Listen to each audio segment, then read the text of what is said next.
There was once, long ago, a man who wrote an entire recipe book dedicated to oatmeal. Yes, medieval oatmeal. He called it gruit because nothing says fine dining like something that sounds vaguely like a throat clearing. This book no longer exists, having likely been eaten during a siege or perhaps thrown at a relative during a porridge-induced argument. But we do know that in medieval Europe, porridge wasn't just food, it was a way of life. Imagine this. It's the year 1292. The rooster crows, the chamber pot is respectfully ignored, and a sleepy peasant named Elric stirs a cauldron of grain, barley, maybe millet, over a smoky hearth. He's not smiling, but then again, no one who's stared at bubbling beige slop for 4 hours ever does.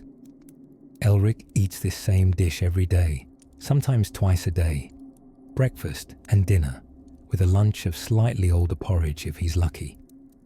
You see, bread required an oven, and ovens were reserved for those who could afford not just the ingredients, but the actual firewood.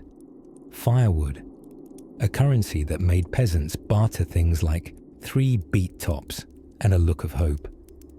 So porridge reigned supreme, warm, filling, and absolutely tireless in its ability to insult your taste buds. It wasn't just the peasants though.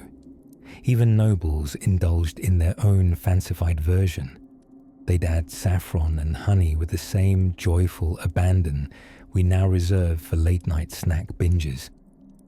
Some recipes suggested adding almond milk, not the kind you buy at a modern-day organic grocer, but the medieval variety made by smacking almonds briskly with a stick until they gave up some essence of almondness. Then they'd stir it through the porridge and call it a pottage, which is precisely what you say when you want to pretend something is more glamorous than it is. Now, herein lies the truly strange part. People still eat medieval-style porridge today. Not exactly by accident. Porridge is the IKEA furniture of the food world. Everyone has it, no one knows why, and it always requires more effort than expected.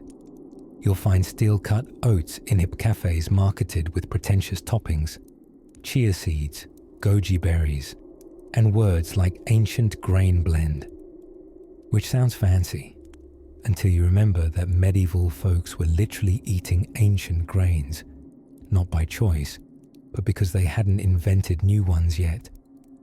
But there was another twist to ye olde breakfast: gruel. Gruel was porridge's sad cousin, essentially a watery bowl of you tried your best. It was made with less grain, which made it cheaper, and therefore more appropriate for hospitals, monasteries, and people who were expected to die quietly. The monks, bless them, dined on gruel for both penance way and nutrition, a combination only monks could love. But it wasn't all grim and gritty. Some monkish kitchens got creative, sprinkling spice if they were flush, or adding leeks if they were feeling cheeky. Stars of the medieval food network, they were not. Still, porridge persisted, hearty, humble, and endlessly adaptable. In times of famine or feast, it showed up like an emotionally unavailable friend. During one particularly cold winter in 1315, a chronicler named Henry Knighton recorded that people ate bread made from bark and porridge, brewed of beans and peas, which officially qualifies as the medieval version of Whole30. Even travellers and pilgrims would carry a bit of barley meal with them, adding water whenever possible, and enjoying a meal that tasted as if hope had abandoned it midway through cooking. They'd often stew it slowly in thin iron kettles over fire pits that doubled as warmth, kitchen, and social gathering place. A place where someone inevitably began telling a long story about saints, hardship, or when they last had real bread. And wouldn't you know, with just enough honey, salt, or despair, porridge could be made wonderfully edible, or at the very least, firm enough to be mistaken for a building material.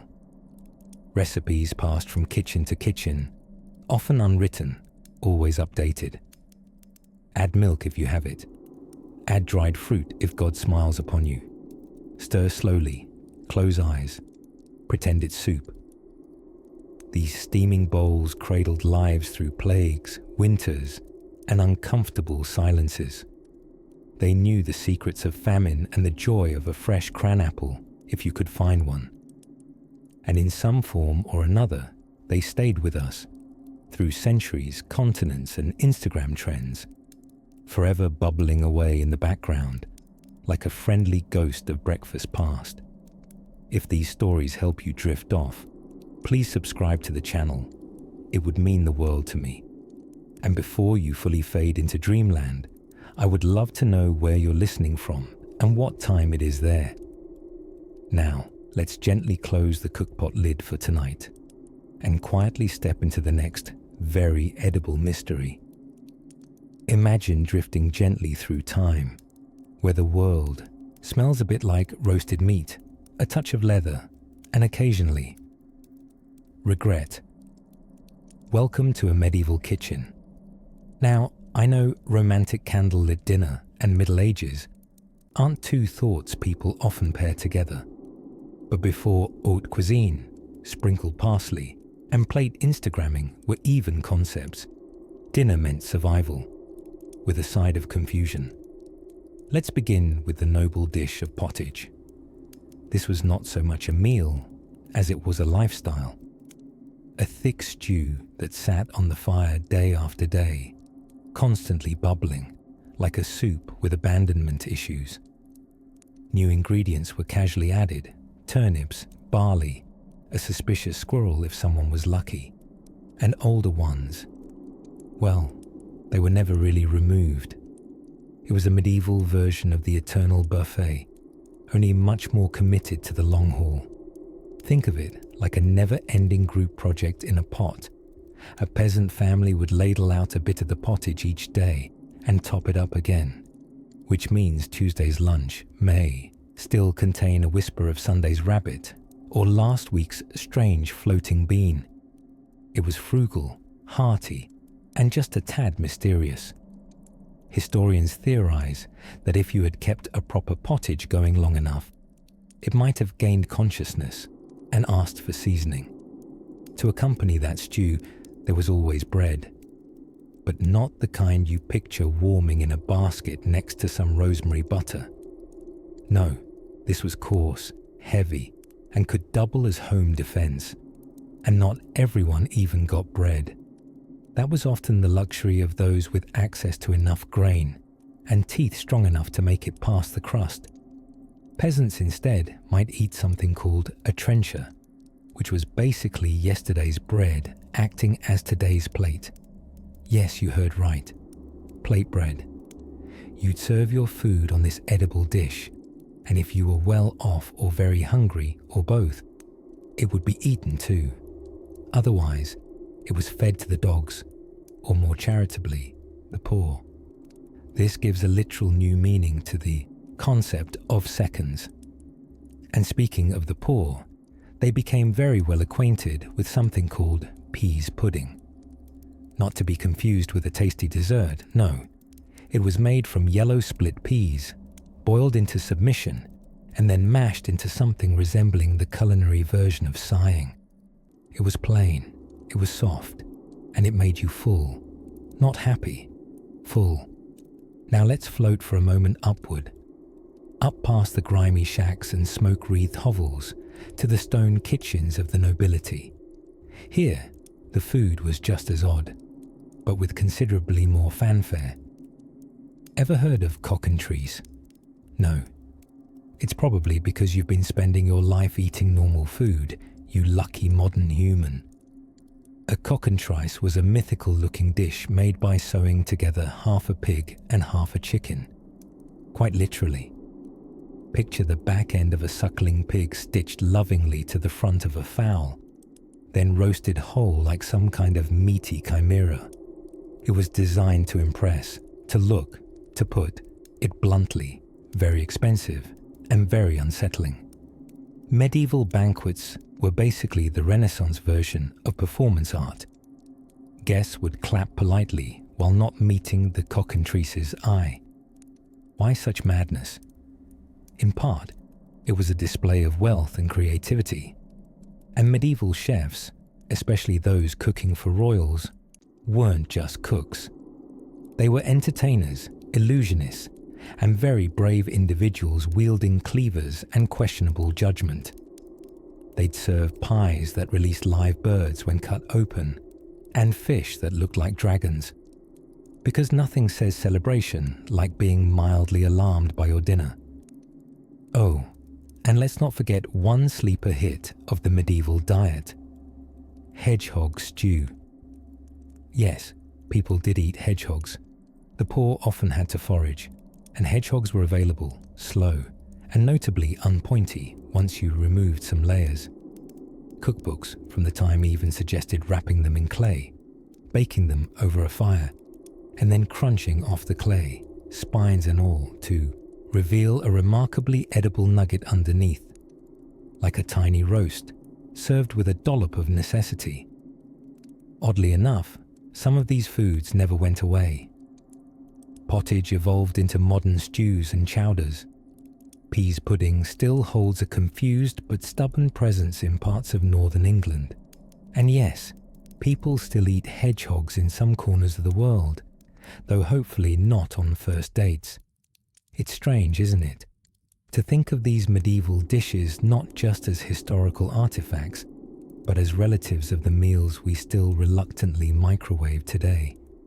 Now, if you'll lean back a bit further into the cozy folds of your pillow, we'll move on to one of medieval cuisine's most puzzling and persistent fascinations: the obsession with fish that weren't. Imagine, if you will, a sleepy little village in medieval England, perhaps nestled beneath a woolly grey sky, where the sheep outnumber the people, and the air perpetually smells faintly of onions and wet wool. Now picture a small, wooden table inside a dim stone cottage. On that table, resting proudly on a platter carved from oak, is something that would make any modern food critic clutch their vintage baguette in horror. It's a pie, but not just any pie. It's a lamprey pie. Yes, a pie made not of cherries or apples, nor beef, nor even rhubarb, which they did not have yet, mercifully, but of lamprey, a creature affectionately described by biologists as a blood-sucking jawless eel, and described by medieval diners as, well, better than starving.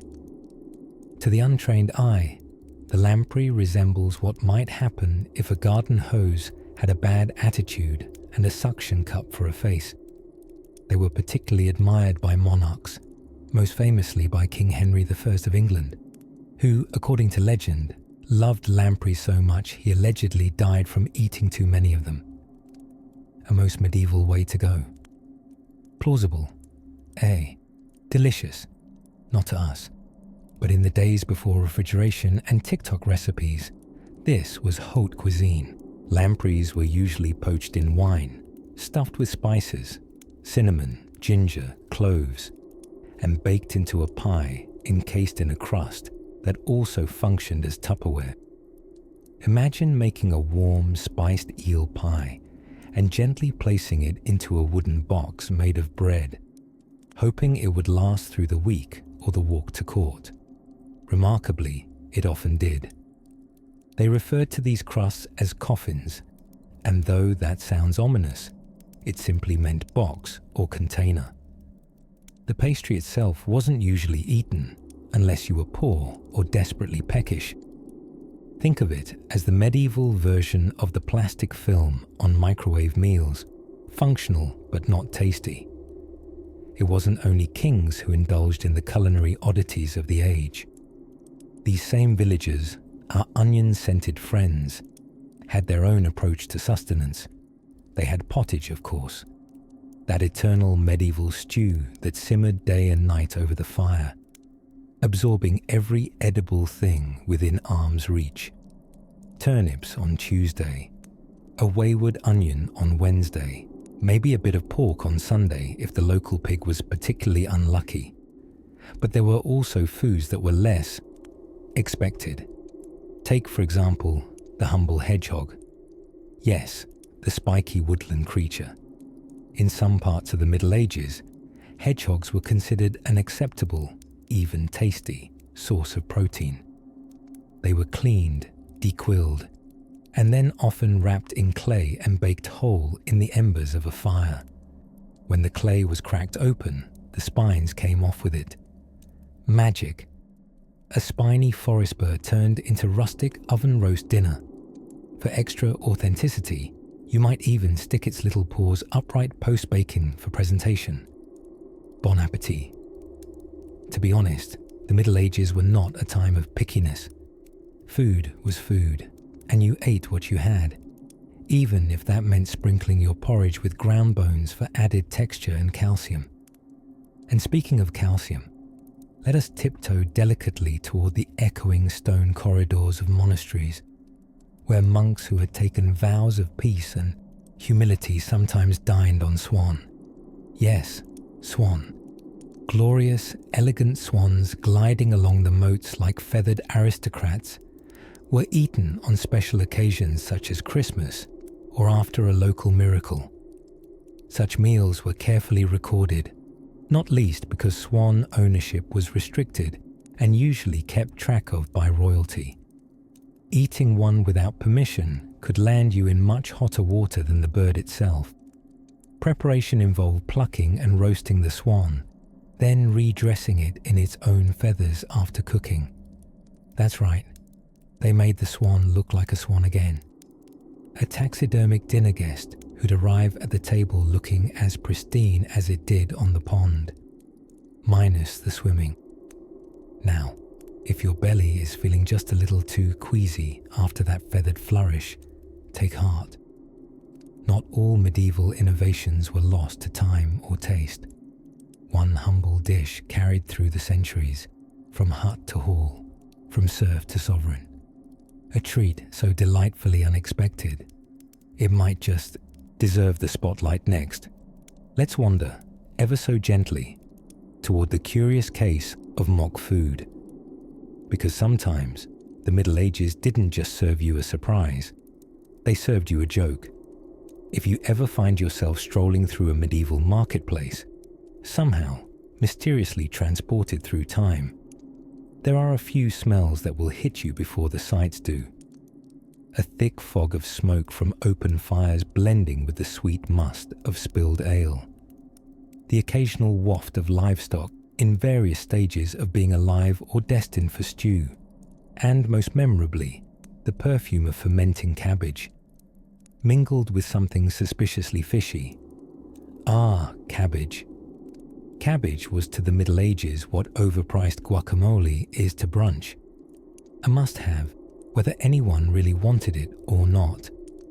And it wasn't just cabbage, but sour cabbage. People fermented it before refrigeration was even a twinkle in an inventor's eye. Sauerkraut, or sour herbs, as the more poetic chefs like to call it, was not only a food, but also a solution to problems nobody asked for, like scurvy, shipboard boredom, and the question, what can I eat that looks like it's already been eaten once? But let's not be rude. Sauerkraut saved lives, especially when winter made fresh anything a fond memory, and medieval physicians, bless their leech-happy hearts, insisted fermented cabbage purified the blood and balanced the humours. No one really knew what humours were, but they seemed important, like the cholesterol of yesteryear. Of course, gentle eater. It wasn't just about cabbage. The Middle Ages were deeply fond of anything that bubbled with age. Take garum, for instance, a fermented fish sauce more closely resembling a potion from a sea witch's pantry than a foodstuff. It clung lovingly to roasted meats and vegetables, imparting a flavour best described as oceanic funk meets medieval confidence. Garum had its fishy fingers in just about every dish it could reach. And while it technically reached its peak in ancient Rome, its salty archetype lived on through the Middle Ages in sauces like Murray, a fermented barley condiment that tried very hard to be soy sauce without ever having met a soybean. If Edwardian condiments played in high society, Murray would be the mysterious foreign noble no one quite trusted, but everyone invited to the feast anyway. Speaking of trust issues, pear mustard, also known as must de poire, this oddball combination of ground mustard seeds and fermented pears was all the rage for spicing up roast meats. It was sweet, it was spicy, and it was, in true medieval fashion, ripe with contradictions. Even better, it made people sneeze daintily into lace handkerchiefs long before seasonal allergies were invented. But no culinary journey through the Middle Ages would be complete without a wander through the dairy aisle, or rather, the cheese trench. Medieval people adored their cheese not just lovingly aged, but often actively decomposing. See, the further the cheese had advanced along its journey towards sentience, the more it was praised by the connoisseurs of the time. Enter maggot cheese, not a nickname, but a literal description. In Sardinia, where time moves in its own mysterious tide, a cheese known as kasumazu still survives today, lovingly filled with live larvae that help ferment the cheese to creamy excellence, or at least unsettling enthusiasm. And how did one eat such a squirmy delight? Carefully. Very carefully. The larvae can leap when disturbed, so traditionalists wear protective eyewear, a medieval solution that modern cheese aficionados still embrace, whether for the fun of it or the lawsuits. Now, if you're quietly grimacing beneath your duvet, wondering how anyone could find all this palatable, remember that survival was the seasoning of choice. Preserving food for winter or for war wasn't about preference. It was about staying alive long enough to debate theology and accuse each other of witchcraft. Still, not every fermented thing left a lingering stench in its wake. Mead, the honey wine of choice for both peasants and kings, fermented in wooden barrels until it tasted like sunshine filtered through the dream of a bee. It was sweet, it was strong, and it helped make the cabbage and maggots go down just a little smoother. So the next time your kombucha fizzes or your aged cheddar wafts with that buttery foot aroma, tip your hat to the medieval cheesemaker who decided to let things rot on purpose. They didn't invent fermentation, but they certainly perfected the fine art of eating things that tried their best not to be dinner. And now, as our nap continues through twisty alleyways of taste and tradition, we gently step away from fermentation and approach one of the strangest medieval cravings of all: bugs. But that, dreamy traveler, is a nibble for another night. There's a special kind of culinary mischief that happens when food is both necessity and entertainment. And in medieval England, one curious dish managed to pull off both: the flamboyant, carnivalesque spectacle of the coq and treece. Now, yes, it does sound like something from a wizard's petting zoo, but bear with me. The coq and treece was an early experiment in meat-based illusion. A Frankenstein's monster cobbled together from a pig and a bird. Imagine this: a chef, straining in his woolen doublet, carefully stitching the front end of a piglet to the back end of a capon. Or vice versa. That's right. Half roast pig, half roast chicken. The result looked like a mythical creature caught mid-transformation. Just enough poultry for suspicion, just enough pork to offend logic. And then, as if sculpting wasn't enough, they gilded it.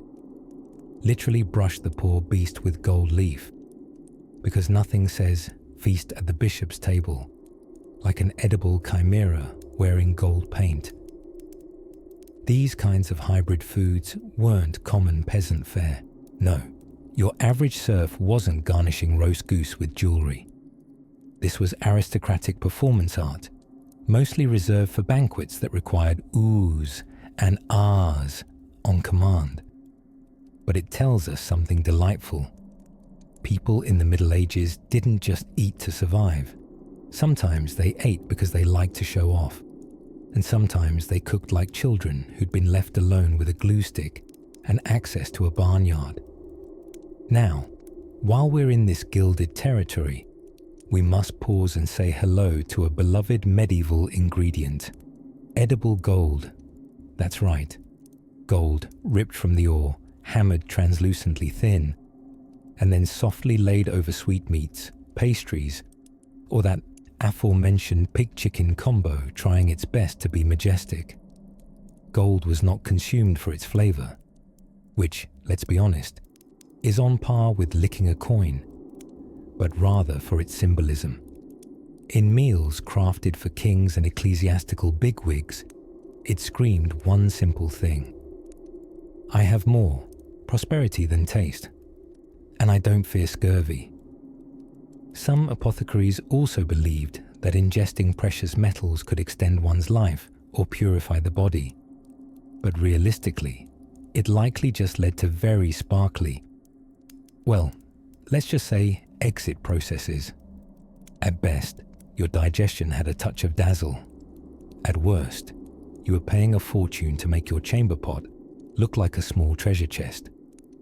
You might be surprised to know that the tradition of gold-topped foods hasn't really wandered off into the mists of history. Today, luxury desserts dusted with 24-carat flakes fetch absurd prices in gleaming city restaurants, a shimmering salute to the same opulence once cooked up in medieval feasting halls. For some, apparently, no meal is complete unless it carries the vague threat of becoming part of a jewelry heist. But let's step off the red carpet and into the land of simpler, humbler oddities. Consider, if you will, the noble hedgehog. Not eaten, dear heavens no, but occasionally impersonated. See, medieval cooks had a penchant for shaping unthreatening ground meat into suspiciously adorable animals. Among the most popular, the mythical meat hedgehog. Pork or beef was seasoned and shaped into a small, round lump with a snout, a sort of meat sculpture, and flanked with almond slivers for spikes. Its success as a dinner party attraction likely depended on how convincing one's almond placement was. Some even added currants for eyes, because nothing says fine dining like your meal silently judging you. The meat hedgehog wasn't just for laughs.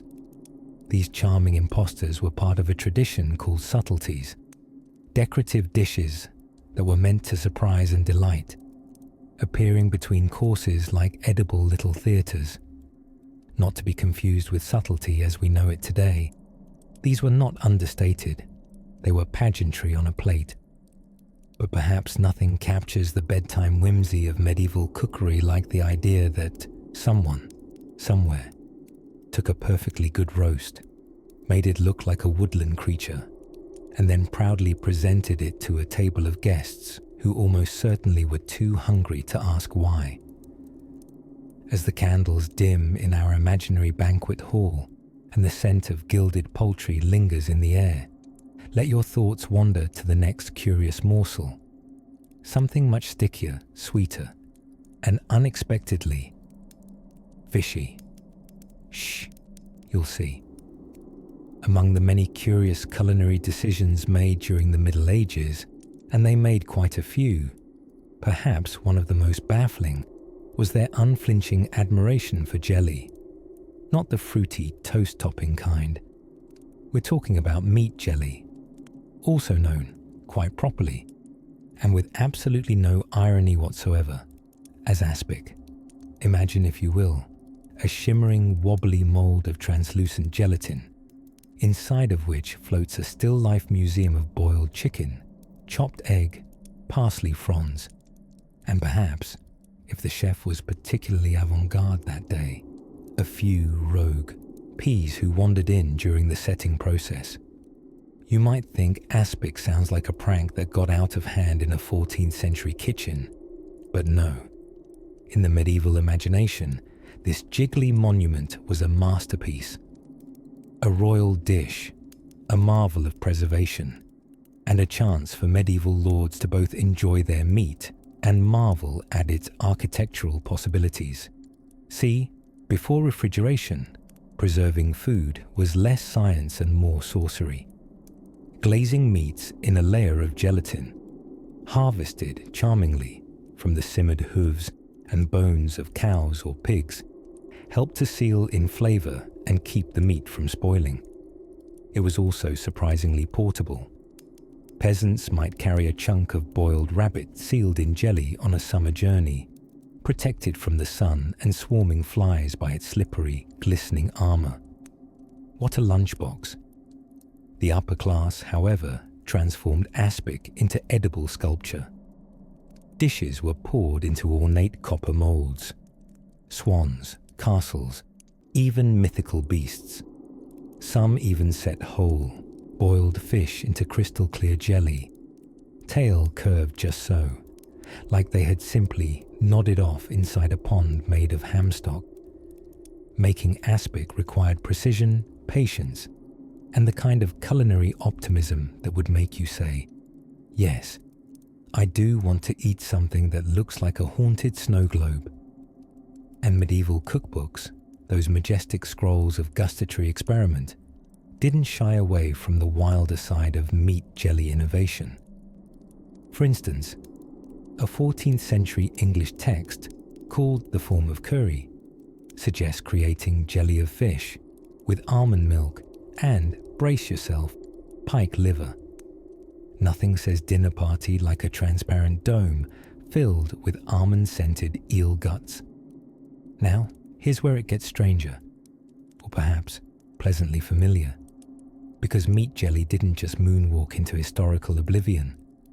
In some unlikely corners of the modern world, aspic is still clinging on. In Eastern European delis, you may still find kolodets, a much-loved dish in Russia and Ukraine, where chunks of meat wait stoically beneath a layer of garlic-infused gel. In Korea, yokpyeon is made with ox trotters and allowed to set firm, the very definition of culinary commitment. And in parts of the southern United States, souse or head cheese is still served cold and proud, meat in gelatin, fought for and adored.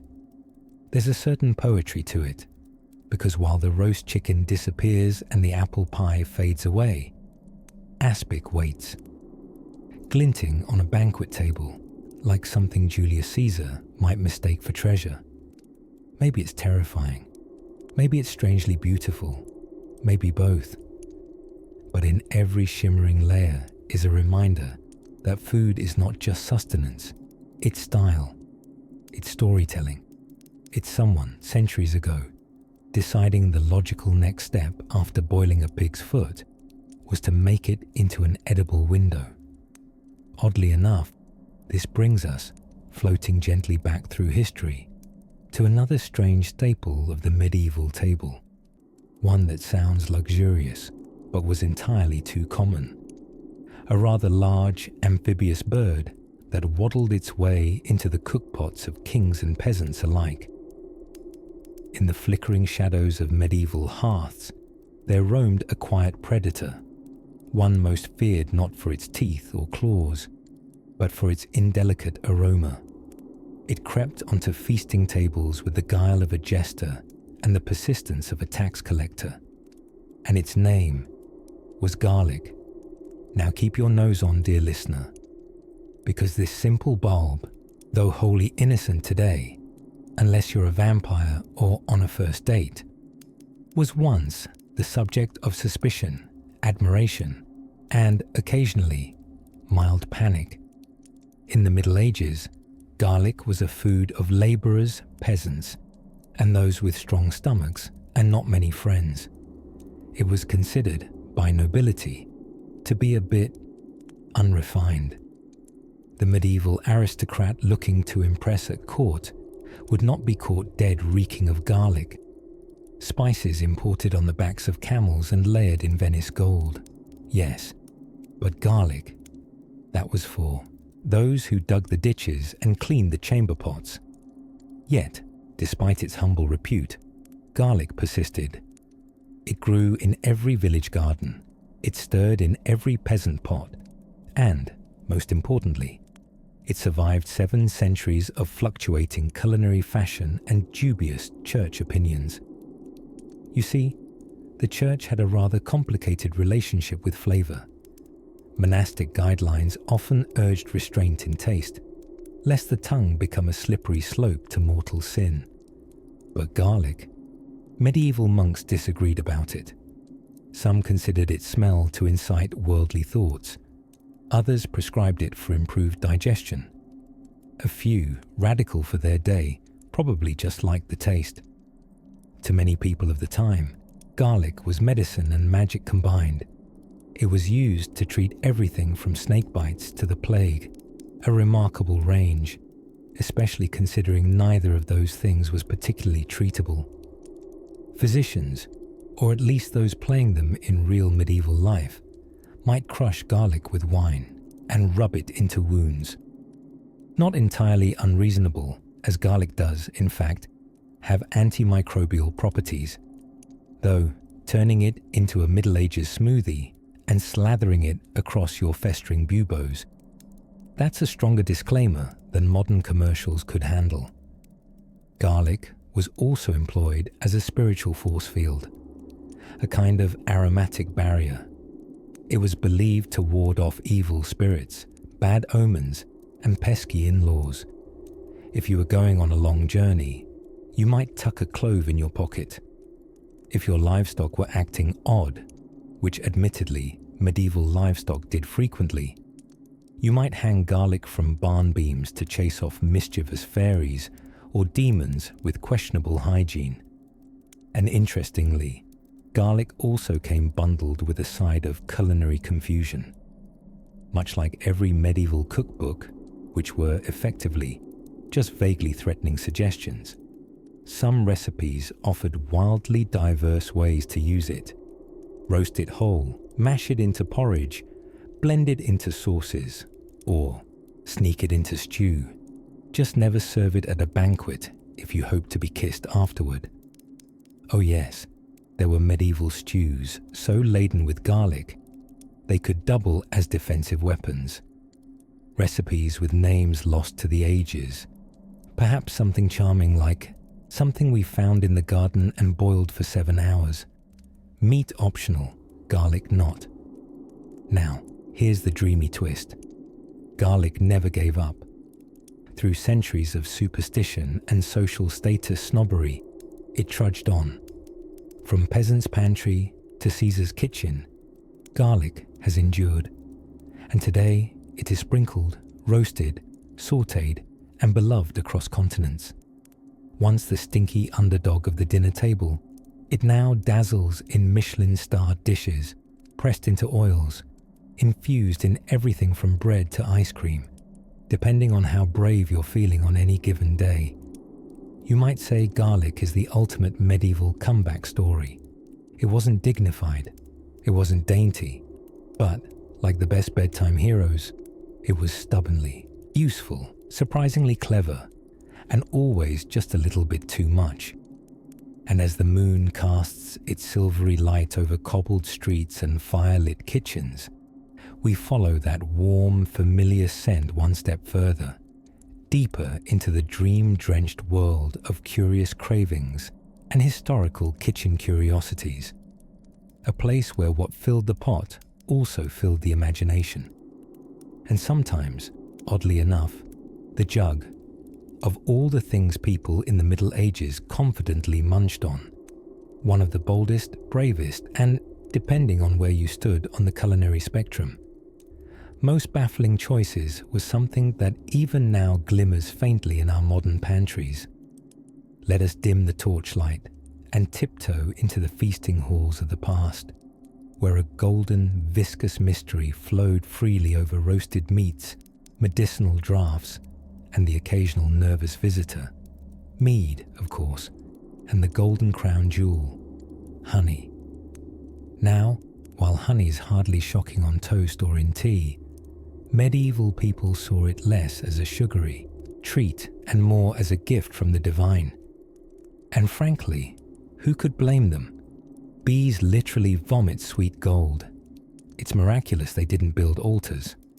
Oh wait, they did.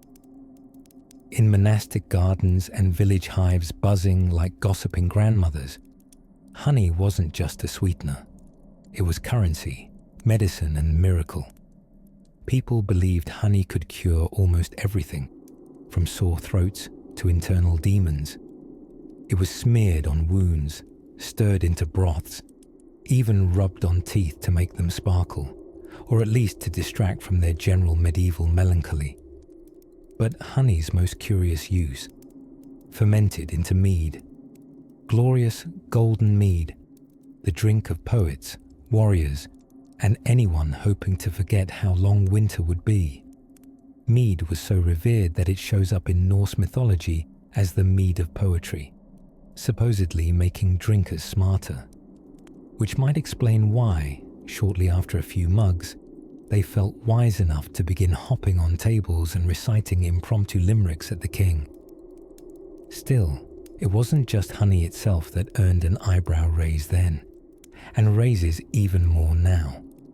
Because when beeswax was harvested, medieval cooks didn't just toss the leftover bits. Oh no, this was an age when waste was a luxury, and if it came from bees, by St. Cuthbert, you would eat it.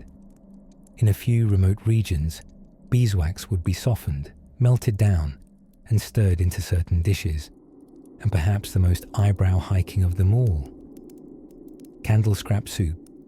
Yes, you heard that correctly. Candle scrap soup, a dish so economically pragmatic, it makes modern frugality look positively lavish. Now, before you imagine monks spooning wax like melted mozzarella, rest assured, most of the wax was filtered and strained, leaving a fatty broth thickened with root vegetables and hope. It wasn't widespread, and it certainly wasn't haute cuisine, but it did exist. Various records hint at it being served in times of scarcity. Because if you can chew your lighting after dinner, well, that's just efficiency. Meanwhile, urban households weren't far behind in their bee-related experimentation. In medieval London, a treat known as honeyed garlic was sold by enterprising food vendors. Sound unappetizing? Think again. The garlic, fermented and soaked in honey, was believed to bring strength and banish evil spirits. Plus, it made your breath a powerful deterrent to both plague and party invitations. Even more ironically, honey was used to preserve meat. Picture a hefty hunk of venison, smeared thick with honey, wrapped and tucked away like a medieval granola bar. The high sugar content kept bacteria from growing, though one imagines the taste falling somewhere between caramel and regret.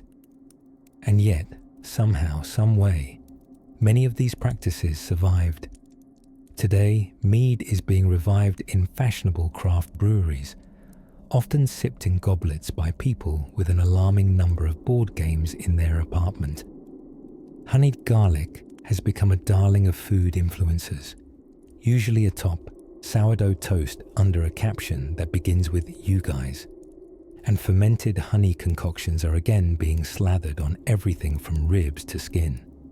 Sure, we've abandoned candle scrap soup, mercifully, but the love affair with bee byproducts glows on. There's just something timeless about that golden amber drip. Maybe it really does make poets of us all. And so, in the gentle flicker of imagined candlelight, we bid farewell to bees for now. Let the soft hum of the hive fade into the background as we stumble upon another medieval mystery, a rather stinky one involving cheese, but not the kind you'd want near a charcuterie board. In medieval kitchens, where iron cauldrons hung like sleepy bats over open flames, and the scent of overboiled cabbage mingled with the hopeful whisper of spice. There existed one foodstuff so curious, so delightfully off the beaten palate, that even modern dinners might glance suspiciously at it on a menu. Enter the noble jelly.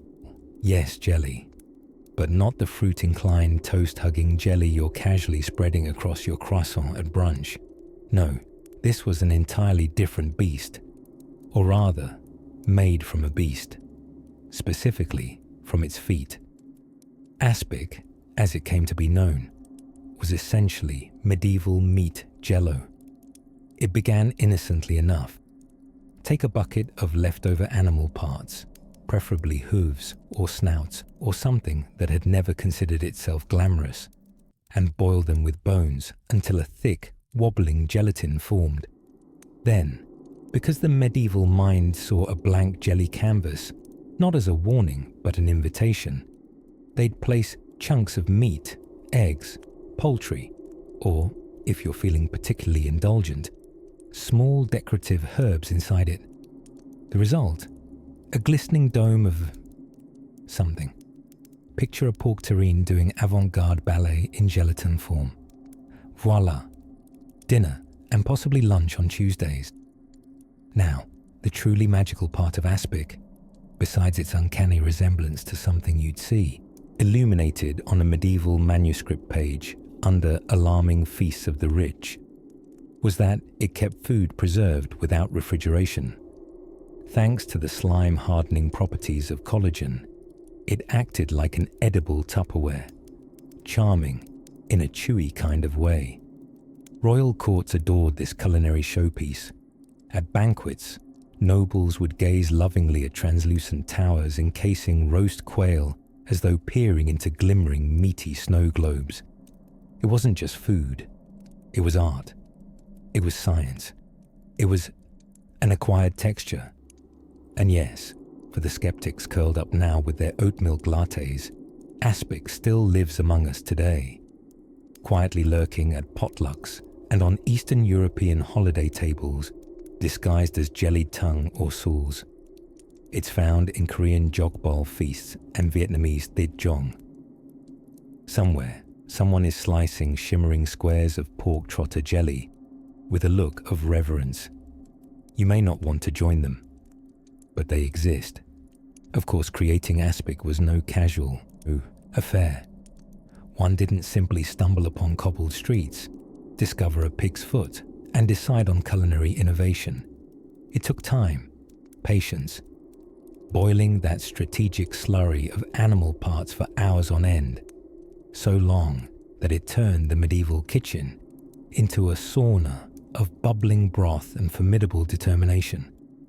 And then, the setting. It had to look good. After all, nothing says elite nobility with questionable taste quite like suspending chicken legs and boiled eggs into a gelatinous castle mold. Presentation was everything. A dash of gold leaf here, a marigold petal there. The more it looked like a religious relic, the better. Even more delightfully absurd. Some aspics weren't for eating at all. They were constructed solely for display. Like wobbly Victorian lawn sculptures that screamed, "Yes, I had extra geese, and I used them artistically, thank you very much." There are recorded instances of jellies served at coronation feasts, carefully sculpted into miniature fortresses complete with jelly moats and flag-bearing poultry. That's right, your 21st century charcuterie board is, dare I say, timid in comparison. And we can't forget the moral implications. Medieval thinkers genuinely believed that aspic might have spiritual or medicinal powers. If it was clear, beautifully set, and aromatic, surely it was pure.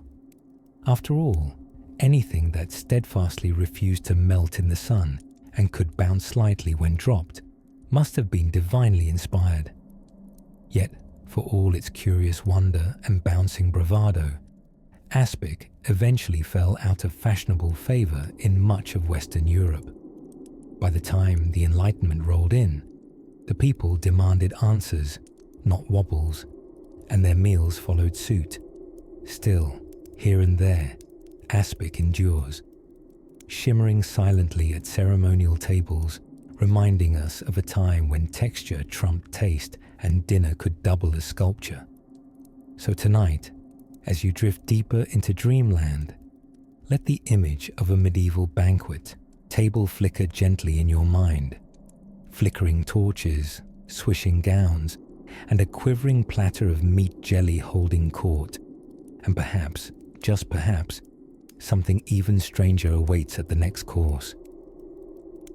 By torchlight and tallow, we tiptoe quietly into a medieval banquet hall, a dusty stage of culinary courage, where noblemen performed acts of dietary valor and peasants, well, got creative with what they had. Tonight's spotlight, the surprisingly illustrious and oddly fragrant history of turnip-based desserts. Yes, I said turnips.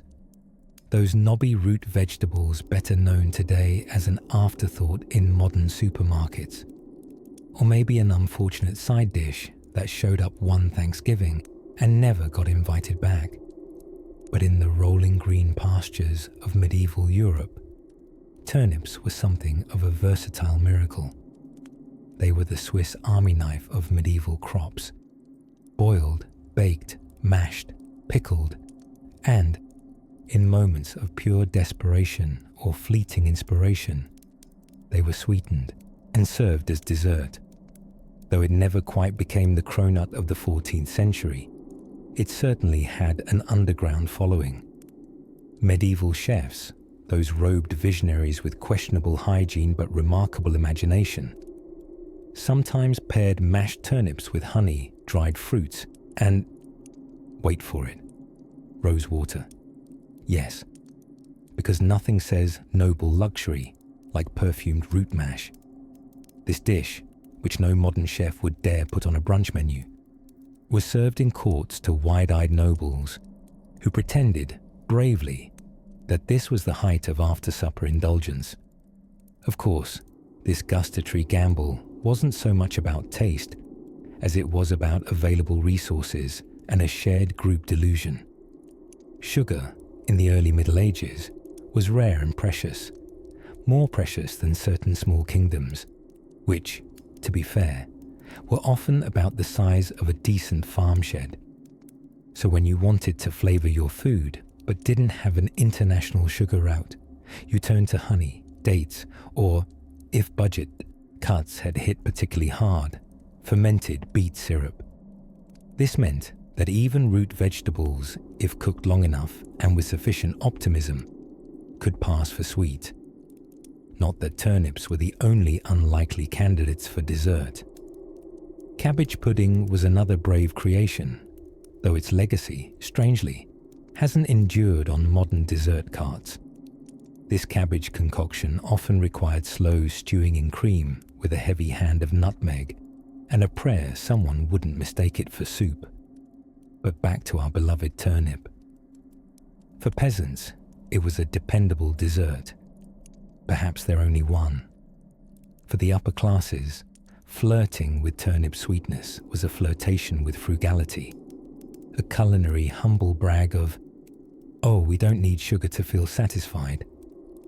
Of course, once someone returned from the Crusades with a satchel of dried apricots and raw sugar, those turnip dishes mysteriously vanished into forgotten recipe scrolls. Can't imagine why. Curiously, turnips still have some defenders in the sweet department today. In parts of Eastern Europe, root vegetables remain core to dessert making. Carrot cake, anyone? Yes, it's a fluffy gâteau filled with grated vegetables, and we accept that without blinking, because a dusting of powdered sugar and a swirl of cream cheese frosting turns everything into poetry. Today's carrot cake is evolution's apology for medieval mashed turnip pudding. But perhaps there's something inspiring beneath the murky layers of all this root vegetable romance. The idea that in the darkest of larders, people still found ways to create joy, even if it tasted faintly of compost. And just between us, there are whispers deep in food blogs and historical cookbooks that some brave souls are trying to bring medieval turnip desserts back as culinary experiments, possibly as a form of performance art, or maybe as revenge against picky dinner guests. Either way, we salute them and encourage wearing nose plugs.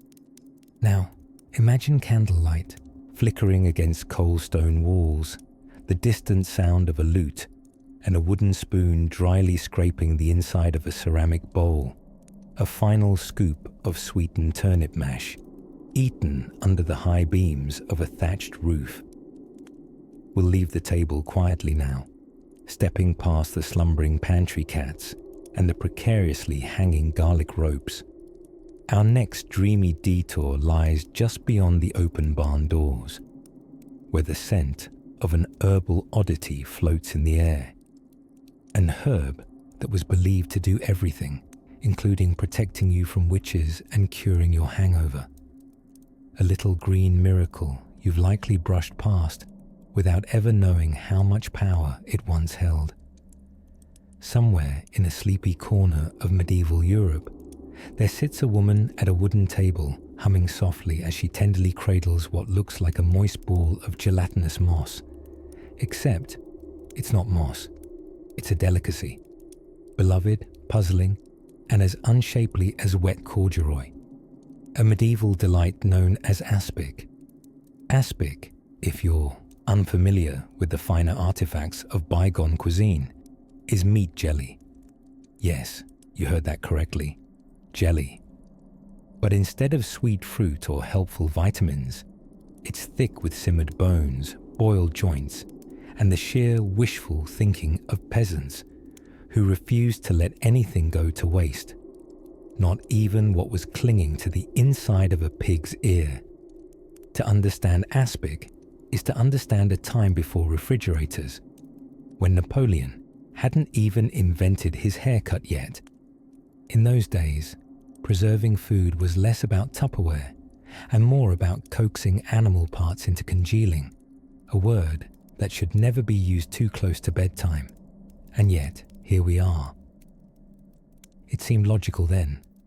Boil bones and scraps until the collagen quietly weeps into the water. Let it cool, and voila, you'd have a jiggling, slightly translucent dome of meat jello, prepared to wobble nobly at any feast. All it needed was a core of roasted songbird, a smattering of boiled vegetables, and a caste system willing to pretend it was glamorous. The upper class, as expected, elevated aspic much like they did themselves, by overcomplicating everything. In royal kitchens, aspic might emerge shaped into elaborate molds, castles, animals, or religious symbols. Somewhere, a medieval chef probably lost sleep over whether the fish-shaped jelly accurately resembled St. Peter's carp.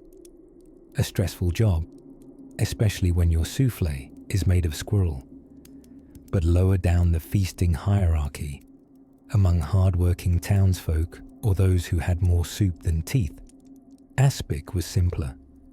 It provided essential calories, lasted longer than cooked meat on its own, and, perhaps surprisingly, tasted roughly fine, assuming you seasoned it with half a monastery's worth of herbs. What truly makes aspic fascinating, though, is not its medieval success, but its refusal to retire. It somehow staggered into the 20th century, squinting at gelatin salad cookbooks and nodding approvingly. In post-war America, it had a brief reboot, often starring as molds involving ham slices, boiled eggs, and green peas frozen in geometric rigor mortis. Enthusiasm briefly outpaced gastronomic good sense. Even today, aspic survives in corners of the culinary world that prefer not to explain themselves. In Russia, there's kolodets, a hallowed dish involving garlic and pork jelly, served cold and with stoic pride. In parts of Eastern Europe, savoury jellies remain a holiday tradition.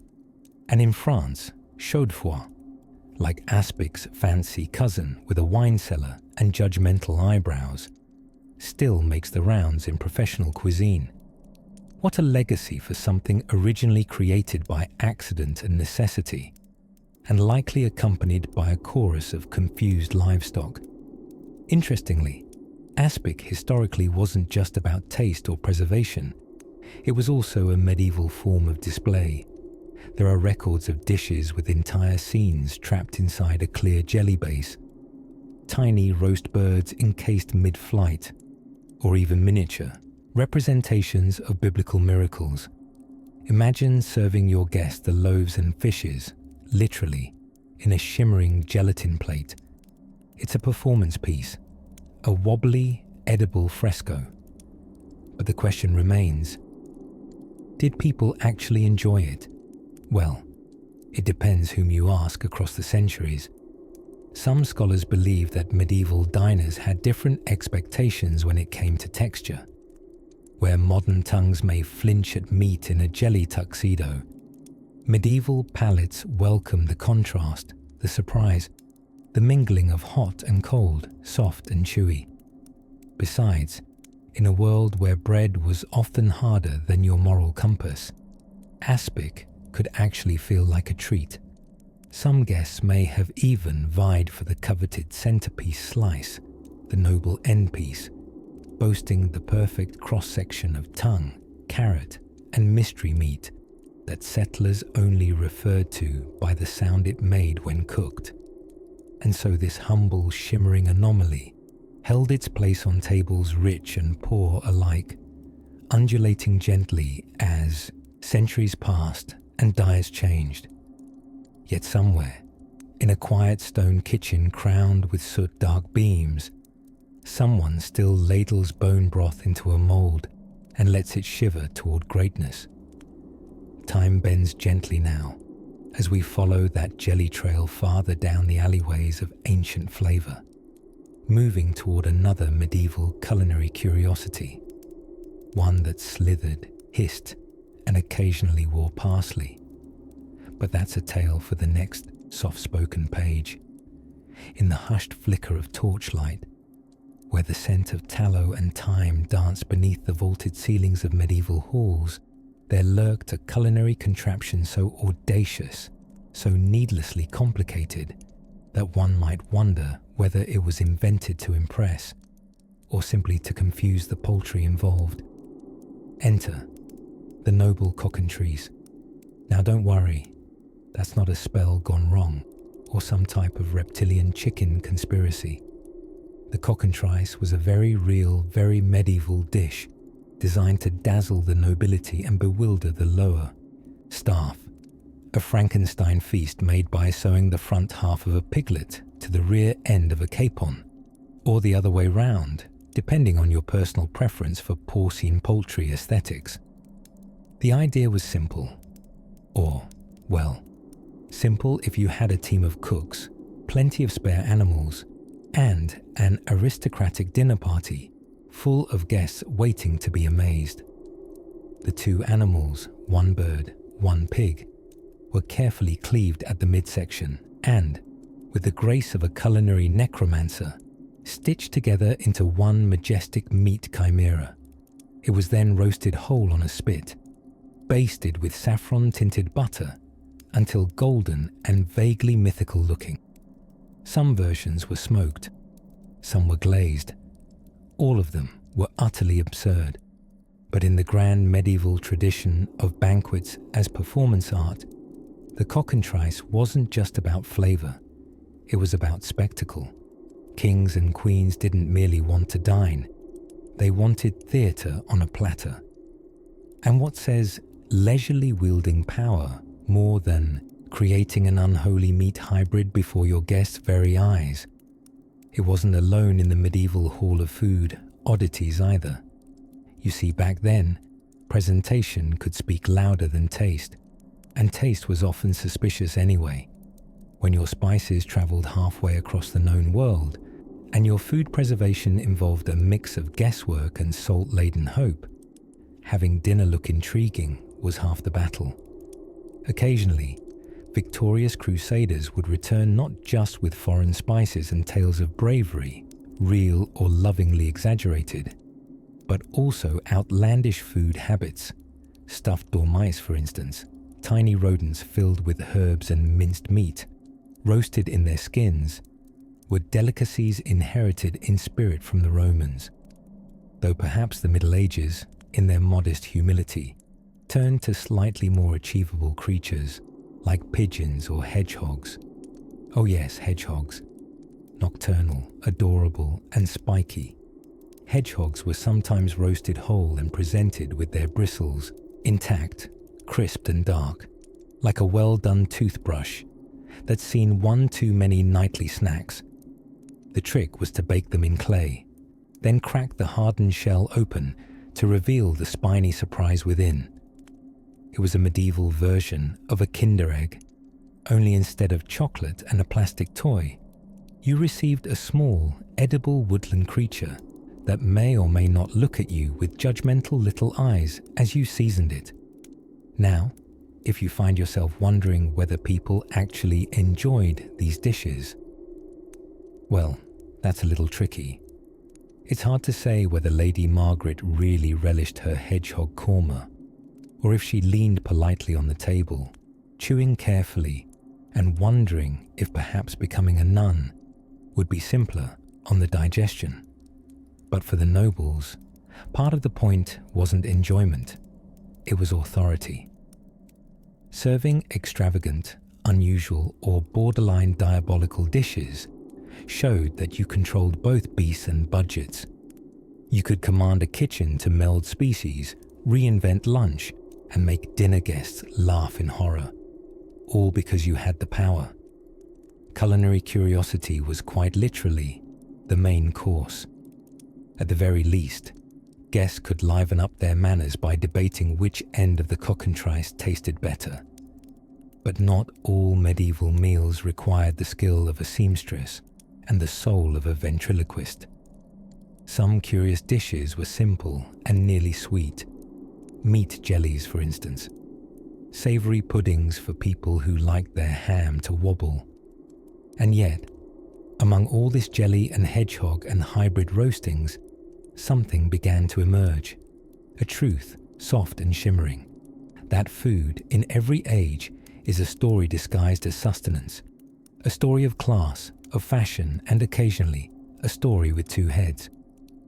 Now, as the spit continues to turn slowly over the hearth and the stew bubbles in the shadows, let's wander gently onward, into quieter kitchens, where simpler flavors hide even stranger secrets. A curious thing happens when you mix medieval superstition, a vague understanding of digestion, and an unwavering belief that everything with feathers was fair game for a stew pot. You get peacock pie. Now, before you furrow your brow into wakefulness, let's astutely acknowledge that the peacock is not your average barnyard snack. Resplendent in its iridescent finery, the peacock was the medieval rock star of the bird world, beautiful, rare, unbearably noisy. But to the elite of the Middle Ages, beauty on the outside merely suggested enhanced flavor within. Their culinary logic ran something like this: if it's shiny and expensive, let's roast it and eat it in front of people to assert dominance. This was less about nutrition and more about medieval mood lighting. Picture it: a grand feasting hall flickering with candlelight, tapestries billowing gently in the draught like slow-motion applause, and at the center of the long oak table, a glistening peacock with its feathers reattached post-roasting, because of course they were. This practice was called redressing the bird. Once the peacock was cooked, often dry and stringy, as peacocks are criminally lean, they would painstakingly stitch its glorious plumage back on, sometimes even using bits of wire, wax, or gelatin, to make it look like it had merely paused mid-strut to be admired, rather than having recently become dinner. Some hosts would go a step further and use mercury, or flaming brandy to make the peacock appear to breathe fire. A peacock, theatrically aflame, in full regalia, held aloft by a servant in tights. Simply good taste. It's worth noting that the whole endeavour was less about actually enjoying peacock meat, which knights described more as prestige jerky than succulent supper, and more about setting an ambience of edible opulence. After all, nothing says, "I'm crushing it at manorial lordship," like setting fire to an endangered bird while sipping warm mead. But lest we assume the peacock parade was the only show in the feasting circuit, let us briefly detour to another curious relic of medieval culinary imagination: the cockatrice. Ah, the cockatrice, a creature that never existed in nature, but quite enthusiastically existed on many Gothic serving platters. It was a mythical meat hybrid stitched together from the front half of a piglet and the back half of a capon, a castrated rooster remarkably popular with chefs due to its plump proportions and obedient silence. To make a cockatrice required both butchering skills and an extremely persuasive concept of whimsy. The two animal halves were expertly sewn together, then roasted as a single entity. If Instagram had existed, this would have gone viral under the Schweizer Feastbeast. The cockatrice didn't pretend to happen by accident. It was engineered, as deliberate and illogical as unicorn taxidermy. But it delighted guests, possibly because their own understanding of biology stopped somewhere between humours and the moon makes your teeth fall out. Returning to peacocks, their popularity eventually waned, not due to an uprising in the bird community, though that would have been dramatic, but because turkeys arrived from the Americas. Chunkier, tastier, and mercifully less inclined to scream when scared, the turkey quickly gobbled up the peacock's spot on the menu. Yet, in a tiny twist of history's leftovers, peacock still appears on select menus today, typically in high-end restaurants eager to give diners a taste of medieval absurdity without the inconvenience of actual medieval hygiene. You can order peacock pâté if you're feeling particularly frivolous, or peacock terrine, which tastes a bit like ambition, regret, and overly rich poultry. Still, even as you drift towards sleep, it's comforting to know that the human impulse to show off through food, though now expressed via latte art and unnecessarily complex charcuterie boards, is nothing new. The theatre of dinner continues, though, perhaps with less plumage and fewer feathers to reattach. And somewhere out there, a spectral peacock curls its toes in satisfaction, knowing it once lit up banquet halls with glory, fire, and a distinctly chewy flavour. Now, rest easy, dear sleeper, as we leave the ostentatious birds of yesteryear behind and tiptoe deeper into the delicious peculiarity of what else once passed for dinner. Somewhere between the scent of old parchment and the echo of Gregorian chant lies a lesser-known culinary treasure of the Middle Ages, the noble pea. Yes, modest, green, spherical peas. Not knights, not dragons, not even wine-poached swan, but peas. This was not just the peasant's pantry staple, oh no.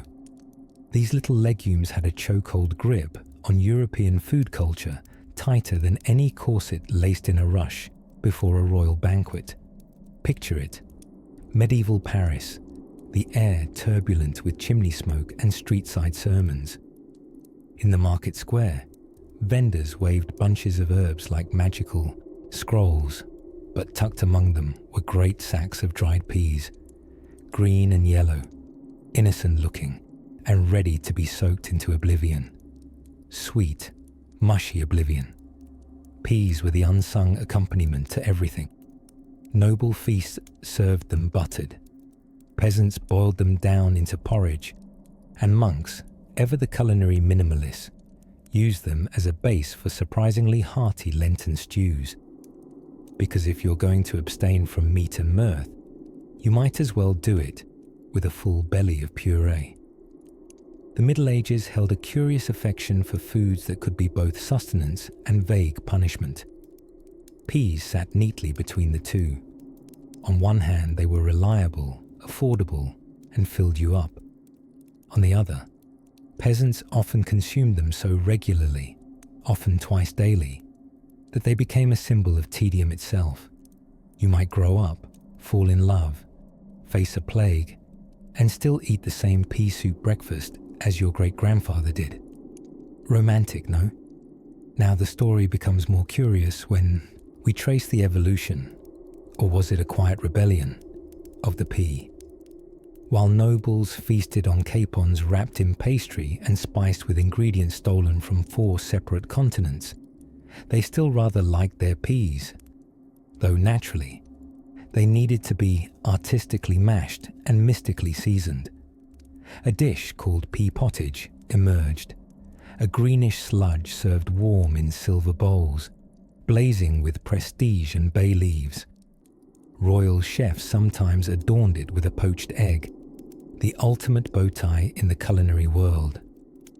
Shakespeare never mentioned peas, but rest assured, someone at Hamlet's table was slurping a green spoonful in deep emotional confusion. But perhaps the peak of the pea's dreamlike journey came not in its flavour, but its sound. Monks, sworn to silence, would stir their bubbling cauldrons of peas and listen, not to Gregorian chants, but to the soft, tidal plop, plop, plop of dinner coming to life. There's silence, and then there's brooding legume meditation, an experience only a 13th century friar and a lonely modern insomniac might relate to. Not to be forgotten, however, are split peas. They're more dramatic, severed cousins, whether split with intention during drying or as a result of medieval transportation mishaps involving carts and cobblestones. These peas became the go-to for soups practically designed for cold stone kitchens and colder stone faces. In Northern Europe, particularly the Low Countries, the Dutch took this sorrowful soup and crowned it with sausage. Erwtensoep, they called it, in a proud tone that suggested both victory and gastrointestinal stamina. But here's the inconvenient marvel. Split pea soup lives on, quietly, steadily, sneakily. Modern humans with access to infinite options, quinoa, smoothies, caffeinated sparkling beetroot water, still somehow return to the thick green mush of our ancestral diet. Perhaps for comfort, perhaps for fibre, perhaps as a subtle homage to our quieter, wetter past.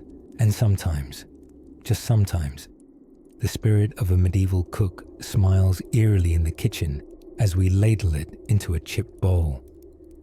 Because no matter the century or cuisine, a food that fills the belly and confuses the mouth has a kind of eternal charm.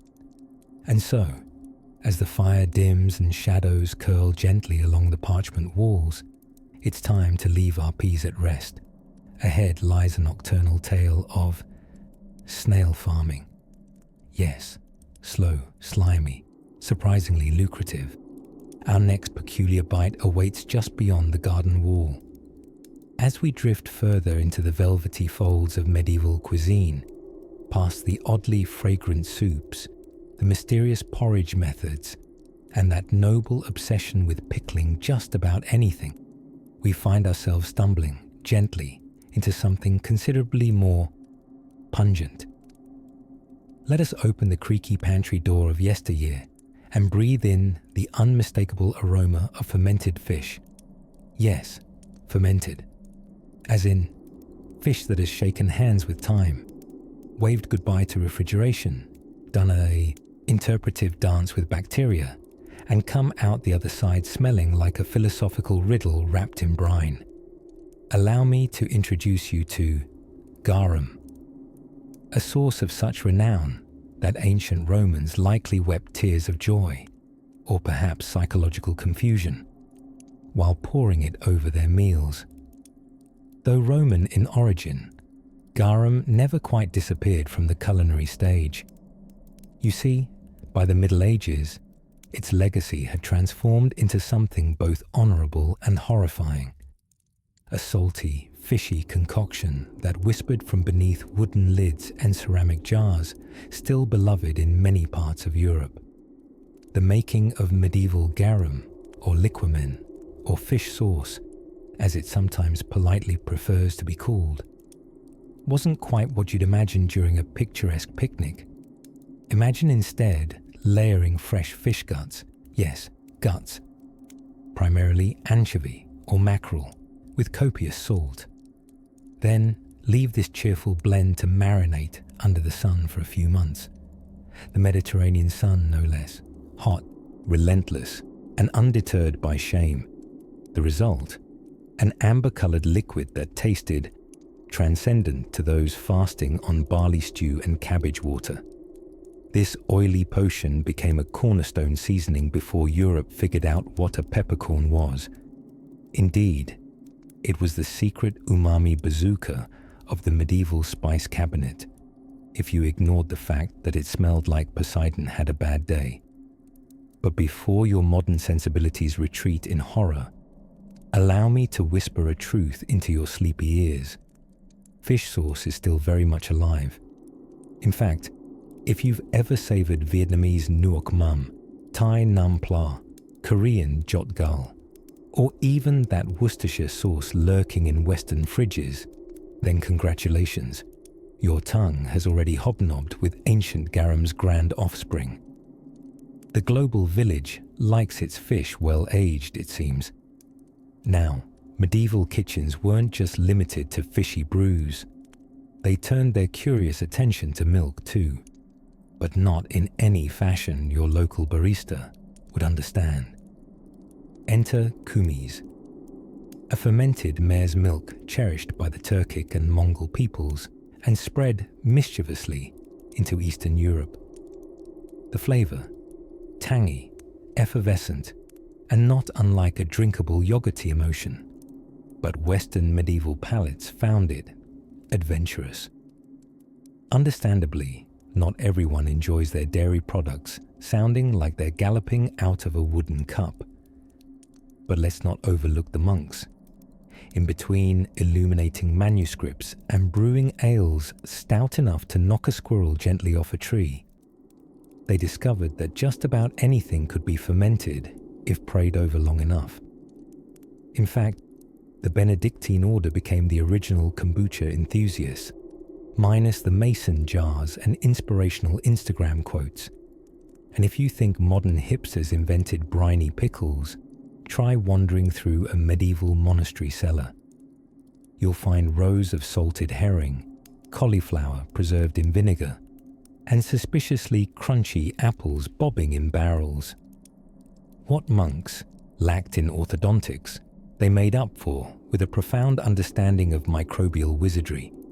Even the Norse, lovers of stoic winters and unpronounceable consonants, partook in fermented fare both hearty and haunting. They famously crafted something called hakal, a fermented Greenland shark that is so pungent, it still holds the world record for most likely to be mistaken for industrial cleaner. Which begs the question, why did they eat these things? And more to the point, why do some people still do? Well, dear dreamy eavesdropper, part of it is necessity. Refrigerators were as imaginary in the Middle Ages as dragons. Unless you were a monk, then both were possible. Fermentation was a miracle, a way to tame nature's chaos, preserve bounty, and somehow make a past its prime herring taste marginally better than despair. But it was also tradition, identity, culture preserved in pickling jars. A bottle of 3-month-old anchovy, essence, wasn't just sustenance. It was heritage, seasonings soaked in ancestry, a taste of home for a world constantly shifting beneath one's mud-caked boots. And what do we do now but yearn for roots, craving the authentic, even if it means an enthusiastic spoonful of fermented skate? Let's swish back our cloaks and wait quietly beside the marshy edge of time. Someone's coming. They're holding something in a brown parchment wrapper, and it smells oddly familiar. Would you care for a bite? The moon is full, the candle is low, and ahead lies a dish that once terrorized medieval nobles and still makes shy appearances in modern kitchens. Let's step lightly into that story together. Picture the late Middle Ages. The year is something delightfully vague, perhaps 1372, a time when personal hygiene was a choice and hats were tall enough to warrant their own postal code. Now, in a modest corner of Europe, a man named Alfric of Cabbageford has decided to host a feast unlike any other. But Alfric is no ordinary man. He is not a knight, nor a nobleman. He is slotted somewhere between reasonably successful textile merchant and occasionally paid herbalist. Yet Alfric has a declaration. He shall host a public banquet, nay, a culinary revelation, featuring the most misunderstood delicacy of the age. Enter the hedgehog. Yes, the hedgehog. Not a metaphor, not a nickname for a fussy cousin. A literal, small, spiny creature with a lifestyle based on curling into protective balls and sniffing things. Now, you may reasonably ask why a hedgehog would end up on the dinner table of a living, breathing human. And that, dear dream-bound listener, is where the story gets prickly. In many medieval texts, especially those written with dubious objectivity, hedgehogs show up briefly as peasants' food. This was not due to a deep cultural appreciation for hedgehog-based cuisine, but largely because hedgehogs were small, available without royal forests involved, and could be caught with moderate skill, a bit of bait, and a complete disregard for personal dignity. What's more, folk across medieval Europe had different culinary visions for how to turn the hedgehog into a palatable centerpiece. In England, they were sometimes wrapped in clay and baked in fire. The ingenious trick: once done, you simply cracked off the clay, and with it came the spines. A medieval crust, if you will. Of course, only the most determined chef would suffer through that process today. But remarkably, in some parts of Romani culture, the tradition of eating hedgehog cooked in clay persisted well into modern times, handed down not as a gimmick, but part of a continuity of survival and cultural knowledge. It's a reminder that what might seem odd to one era is sacred in another. Returning to Alfric of Cabbageford, whose name, I must clarify, I just made up with love. He likely never hosted a hedgehog banquet, because dinner parties were not typically organized by mailers and novelty centerpieces in the 14th century. But there were individuals, especially peasants and travelers, who truly ate what the land offered. Hedgehogs, snails, insects, and small woodland critters made up an unsung buffet, not out of choice, but necessity. Cuisine dictated not by taste buds, but by calories. And while we giggle into our memory foam pillows at the idea of someone chasing a hedgehog through a thicket with a net, consider this: everything is weird until it's not. Once upon a time, eating raw fish was considered bizarre. Today we call it sushi and charge extra if it comes on a tiny wooden boat. The same goes for snails. Escargot is now a delicacy, but back then, they were the poultry of the peasant world. Easy to catch, easy to breed, and they tasted vaguely of herbal butter if you drowned them in enough garlic. Ah, but hedgehogs, they remain niche, spiky, difficult. The pineapple of the animal world, if the pineapple also tried to run away from you. But the hedgehog holds a deeper lesson for us, nestled between the brambles of time and appetite. The line between strange and acceptable is often drawn by perspective, privilege, and a generous use of herbs. Imagine, if you will, a sleepy village night. The fire crackles softly. A family huddles around a pot, the warm scent of something unfamiliar but nourishing steam rising into the cool stone room. Outside, owls hoot their disapproval from the treetops. Inside, bellies are full. And perhaps, just perhaps, someone says, it's not bad once you get around the spines. Tonight, the idea of a hedgehog supper may seem absurd, but within the medieval world, where meals were made of what the earth allowed, it was another humble step in the dance for sustenance. A dance that, in many ways, still continues. And speaking of dances, next, we shall turn the dim torchlight toward a beverage so curiously medieval. It was both treasured and weaponized. As the stars embroidered, the medieval sky and the peasants rolled themselves into straw-stuffed mattresses. There was one culinary marvel that sparked equal parts fascination and dread: fish jelly. Yes, medieval cooks, ever the daring culinary alchemists, decided that gelatinous wibble-wobble wasn't just for fruit and fluff, but could also be used to encase trout, or sometimes eel, or, for the really festive occasions, an unfortunate carp.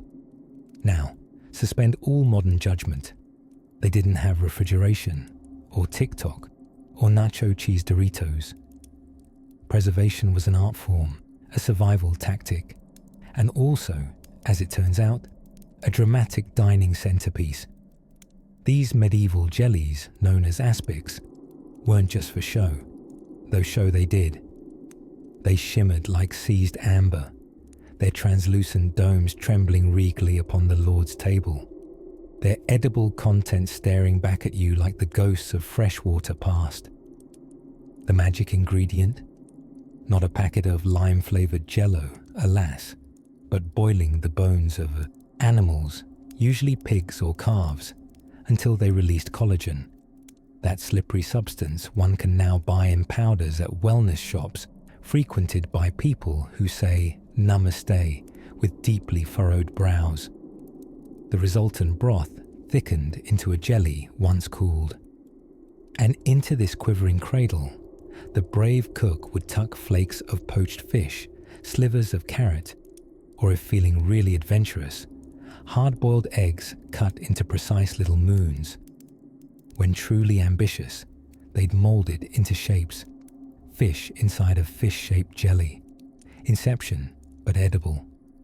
The consumption of aspic was viewed as highly refined, cold, clear, and painstakingly assembled. It was a medieval flex, a way of saying, look, I have the time, livestock, and unrelenting patience to make edible glass sculptures from cow feet. There was also an air of piety to it. It often appeared on meatless days, when the church dictated you abstain from beef and bacon, but left fish and creative jellycraft wide open. But aspics wasn't strictly the domain of noble banquets thick with incense and whispered intrigue. Astoundingly, it trickled through history, finding its wobbly way into the dishware of modernity. By the 1950s, aspic entered the age of Tupperware and cocktail dresses, dressed up with mayonnaise, olives, or, for better or worse, hot dogs. That's right. The jelly endured, from Gothic banquet halls to gelatin-swathed salads, garnished with ham roses and moulded to resemble bundt cakes. Human creativity, it appears, knows no moral bounds when given a tin mould and enough elbow macaroni. Let us not mock our ancestors too harshly, for gelatin had its practical benefits. It preserved meat before iceboxes graced the average kitchen and allowed massive quantities of leftovers to be transformed into something less suspicious looking. It was a harmonic balance of form and function, art and accident, weirdness and utility. A treadmill we still shuffle along today. Imagine now a kitchen in a 14th century Yorkshire. The thatch damp on the rafters, the iron pot bubbling over a flickering hearth, and a cook, likely named something like Godwine or Maud, straining the foot broth through linen, eyes squinting toward a small wooden mould shaped like a fish. Patience was virtue, and virtue was jelly. Even today, in distant corners of the culinary world, fish aspic proudly endures, especially in Eastern Europe, where it goes by charming names like kolodets or studinets, and usually results in warm familial debate over how much garlic is too much. In Poland, Hungary, Ukraine, there it still is. Served at holidays, celebrated and side-eyed in equal measure. Grandmothers spooning it lovingly onto tiny plates, grandchildren poking at it with uncertain forks. Cultural resilience, encased in jiggling protein. So the next time your dinner wobbles of its own accord, perhaps with a quail egg frozen mid-suspension, like a shipwrecked moon, give a gentle nod to history. You are not alone in your confusion. You dine in illustrious, gelatinous company. And as we slip quietly from the world of fishy jellies, let us follow the light scent of cinnamon and spiced air drifting from a different kind of dish, one that may surprise you with its ingredients, though it once graced royal tables, or perhaps was smuggled in by a peasant with a considerable sweet tooth, somewhere between a boiled hedgehog, a candied rose petal, and a small jug of lukewarm mead. The medieval appetite wandered into its most puzzling craving yet, the jelly of fish. Not jellyfish, mind you, not the squishy, floating menace of the briny deep, but rather jelly from a fish. Actual fish. Made into jelly, the sort of thing that, if spoken aloud at a dinner party today, would make conversations pause awkwardly as forks froze mid-air. Enter the curious delight known as aspic, a wobbly, shimmering marvel that defied all expectations of banquet behavior. Imagine a cold tureen where cooked meats, chopped herbs, and sometimes vegetables lounge luxuriously inside a gelatinous dome of their own savory essence. One might call it medieval jelly, or, if particularly honest, Lord Wigglefood. Aspic, in its quivering glory, emerged from the cleverness of cooks who realized that boiled bones left behind a sticky broth that set firm when cooled. It became the medieval refrigeration system, sealing in food, flavor, and occasionally a rogue fish scale for texture. It wasn't just dinner, it was architecture. Aspic could support itself like a tower of translucent meat ambitions. The kind of dish that politely told you, yes, I can jiggle and still be taken seriously. Now, while to us it may seem like edible window corking, to medieval palates, aspic was a revelation. Fish, fowl, pig trotters, all could be enshrined in this miraculous gel. It shimmered on platters across Europe's noble halls, evoking admiration and quiet suspicion in equal measure. The more intricate the aspic, the higher your kitchen status. Some were carefully molded into castles, ships, or mythical beasts, because nothing says prestige like your dinner looking actively surprised to be eaten. What's more, aspic made its way into religious observance. On fasting days when the eating of flesh was taboo, clever cooks turned to fish aspic, pious jellies wriggling with righteousness. It was considered more liquid than meat, a classification more legalistic than culinary. And thus, through gelatin loopholes, devout diners found a path to penance without sacrificing appetite. Interestingly, and perhaps troublingly, aspic endured into the modern age, particularly around the 1950s, when somebody in a test kitchen decided your tuna salad was too solid and needed to levitate in lemon-flavored gelatin. This was the great revival of savory aspic in gel-mad mid-century America. Picture a ring mold of eggs and olives suspended in aspic like ingredients trapped in time. 1 part lunch, 1 part archaeological dig. In fact, somewhere in a retro recipe tome sits something called chicken crystal, which I assure you contains no mineral and precious little chicken. But back in the Middle Ages, aspic was no kitschy experiment. It was a luxurious showstopper. Your broth didn't just set, it performed. Many ladies of the court even employed their own specialized jelly makers. These were culinary sculptors, artisans who toiled with bone broth and clarified liquid to produce a texture smooth as debate in a theology class. They knew precisely how long to simmer veal shins or pig's feet to reach the elusive gelatin point. Hours of work just to make a supper that danced on the table. There was even an unspoken rule among medieval hosts: serve a jelly that trembles with dignity, not panic. If your aspic swayed too much, it suggested culinary panic. Too little, and your guests might suspect it was a meat rock. Balance was key. The ideal aspic wobbled gently, like a nobleman nodding off during a bardic performance.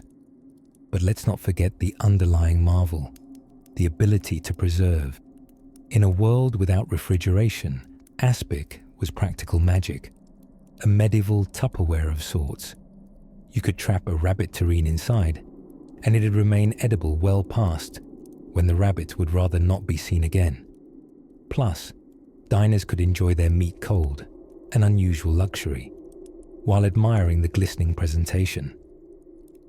To this day, aspic lives on, discreetly perhaps, on charcuterie boards and in the deli sections of Europe. Eastern European cuisine in particular still reveres it. In Poland, for instance, galareta is a winter favorite. Pork or fish jellies eaten with vinegar and quiet reflection. It's ancient and oddly modern, a taste of the past that still gets spooned proudly onto plates. And so, as the flickering candlelight bounces off the translucent dome of yet another jellied hare, we turn from aspic's gentle quiver toward a stranger frontier still, where medieval drinkers dunked stale bread into wine and serenaded their soup with song. But that, quite sleepily, is a tale best ladled next. In the vast culinary landscape of the Middle Ages, nestled between the pickled eels and the inexplicably beloved gruel, lies a delicacy so peculiar, so oddly cherished, that its survival into the modern day feels like a medieval prank gone rogue. I speak, of course, of the noble black pudding, a dish made from blood, oatmeal, and a fierce commitment to not wasting a single drop of an animal. It may sound more like a Dracula smoothie than a breakfast item, but bear with me. Back in medieval Europe, when the average person's diet was a beige kaleidoscope of porridge and bread, blood sausages like black pudding were not only a rare treat, they were an act of culinary thrift. When a pig was slaughtered, no bit was taken for granted. In a world without refrigeration and with strong superstitions about waste using the blood, the very essence of the animal's life, was both a practical matter and, on occasion, a spiritual one. Waste not, want not, or else the village priest might start asking whether you'd offended St. Rumbold again. Ingredients varied slightly by region, but the basics stayed steady. Fresh pig's blood, a hearty filler like oats or barley, herbs if the cook was feeling fancy, and fat to bind it all into a delightfully firm sausage, though delight is, admittedly, in the palate of the beholder. Once filled into the cleaned intestines, yes, real intestines, because of course, they were boiled, cooled, and then either sliced and fried or hung for later eating. Truly, nothing prepares you for a hard day of ploughing fields quite like a pan-fried puck of pig plasma, In some regions, these blood sausages were accompanied by surprising accoutrements. In parts of medieval Germany, it wasn't unusual to serve black pudding with mashed apples or even a hot broth. Meanwhile, over in England, it might appear alongside fried eggs, stale bread, and perhaps a few judgmental chickens eyeing you warily from the coop. The cultural longevity of this dish is nothing short of remarkable. Despite centuries of changing tastes, black pudding has persisted. Today, it graces the plates of modern British breakfasts, right there among the toast, beans, and mushrooms. There are artisanal variations, vegan alternatives that scream irony, and even cooking competitions dedicated to it. Somewhere, a medieval peasant would be very, very confused, but probably delighted. But let us shuffle our timeline slippers back to the Middle Ages. Consuming blood was not only practical, it had medicinal overtones. In some circles, consuming animal blood was thought to impart strength, stamina, and perhaps even virility. Some early healers and monastic herbalists, who, let's be honest, often had the same training as the village beekeeper, believed that the vibrancy of fresh blood, especially from a healthy pig, could restore humours or balance an ailing temperament. Though, if you were melancholic, it's unclear whether they recommended it fried or boiled. In the colder months, when food could be scarce and protein a smiling memory, black pudding appeared like a reddish beacon of sustenance. Slaughtering pigs before winter was common, and so was blood pudding making, a moment when kitchen hearths filled with the aroma of spice, steam, and what we might generously call earthy notes.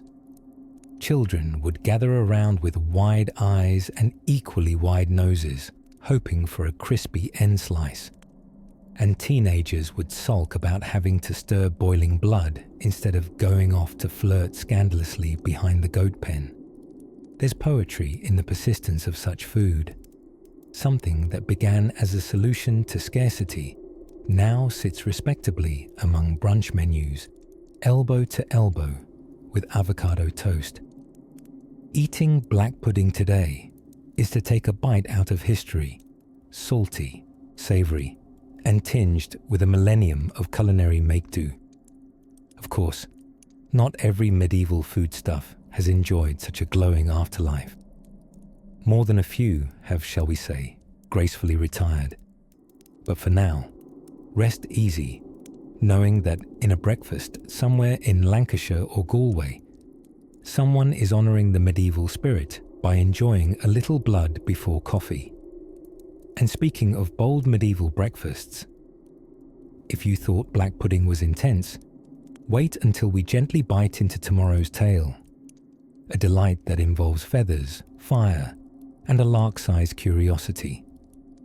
In the flickering candlelight of a medieval tavern, one that smells faintly of damp wood, overcooked cabbage, and the weary sighs of minstrels, you might find yourself peering suspiciously at a bowl of brownish-grey goo. Your host, a man with suspiciously few teeth and an unsettling enthusiasm for fermentation, proudly calls it black pudding. You smile politely, suppress your gag reflex, and wonder quietly if you can feign diarrhea and escape out back. Ah yes, blood sausage, the noble art of seasoning coagulated animal blood until it's just palatable enough to convince yourself it's food. Black pudding, as it came to be called in Britain, is perhaps one of the Middle Ages' most tenacious culinary innovations. Originally concocted as a thrifty use of every last part of a slaughtered pig, because medieval economics said, waste not, want not. Also, you may not have another pig until next autumn. It blended blood with oats, herbs, onions, and fat, then stuffed the mixture into intestines. Think of it as the prequel to hot dogs, only slightly more honest about what it's made of. While it sounds like something best left in a dim chapter of culinary experimentation, black pudding is not only still around, it's actively celebrated in various parts of the world. In England, Ireland, and Scotland, people will tell you earnestly that there is no full breakfast, capital F, capital B, without it. No knight could ride nobly at dawn, it seems, without having devoured at least one hearty slice of fried blood. If you're getting squeamish, just remember, the medieval kitchen was never known for subtlety. A broth was not worth its salt unless it had parts of 5 different animals and a vague threat of botulism. But there was method in their madness, or at least a surprising amount of nutrition. Black pudding, for all its vampiric qualities, is actually dense in iron, protein, and vital minerals. Your average medieval peasant wasn't thinking about nose-to-tail cooking trends.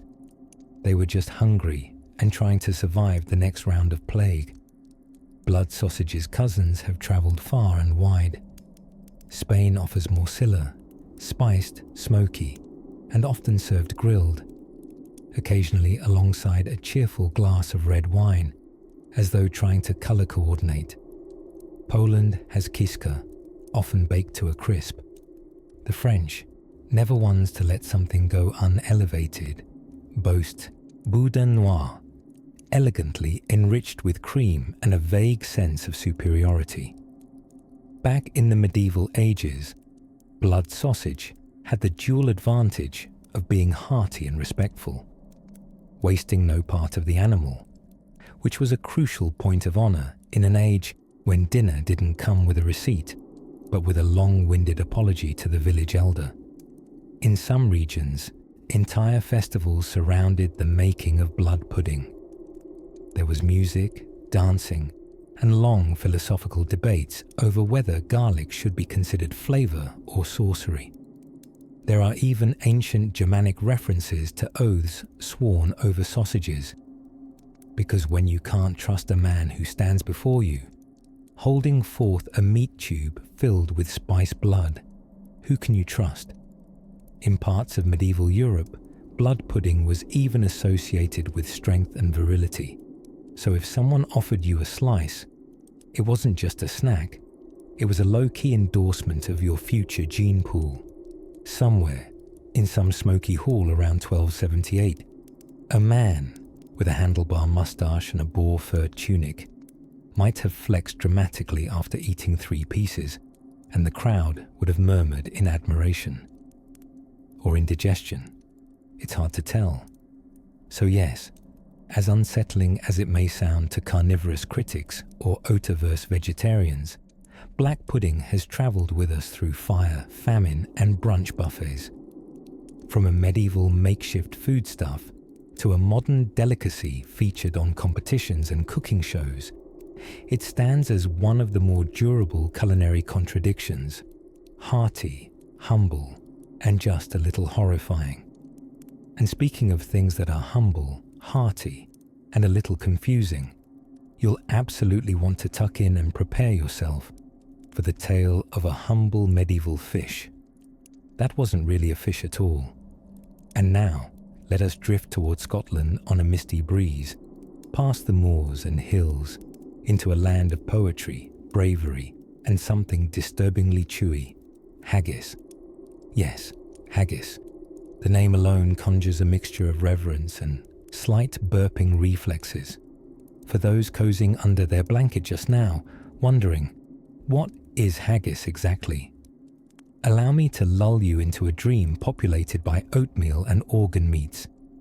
Picture it, a medieval Scottish banquet, the fire roaring so heartily it threatens to singe the clan tartans. A bard warming up his pipes, and at the centre of the table, the steaming, glistening centrepiece, haggis. Now, the traditional recipe. As per both ancient manuscripts and modern daring cookbooks, involves sheep's pluck, which includes the liver, lungs, and heart, meticulously minced and mixed with onions, suet, oatmeal, and spices. All of this is then lovingly encased in the sheep's stomach, sealed like a well-written will, and simmered until it's tender enough for poetry. It might sound alarming, but historically, haggis was never intended to horrify.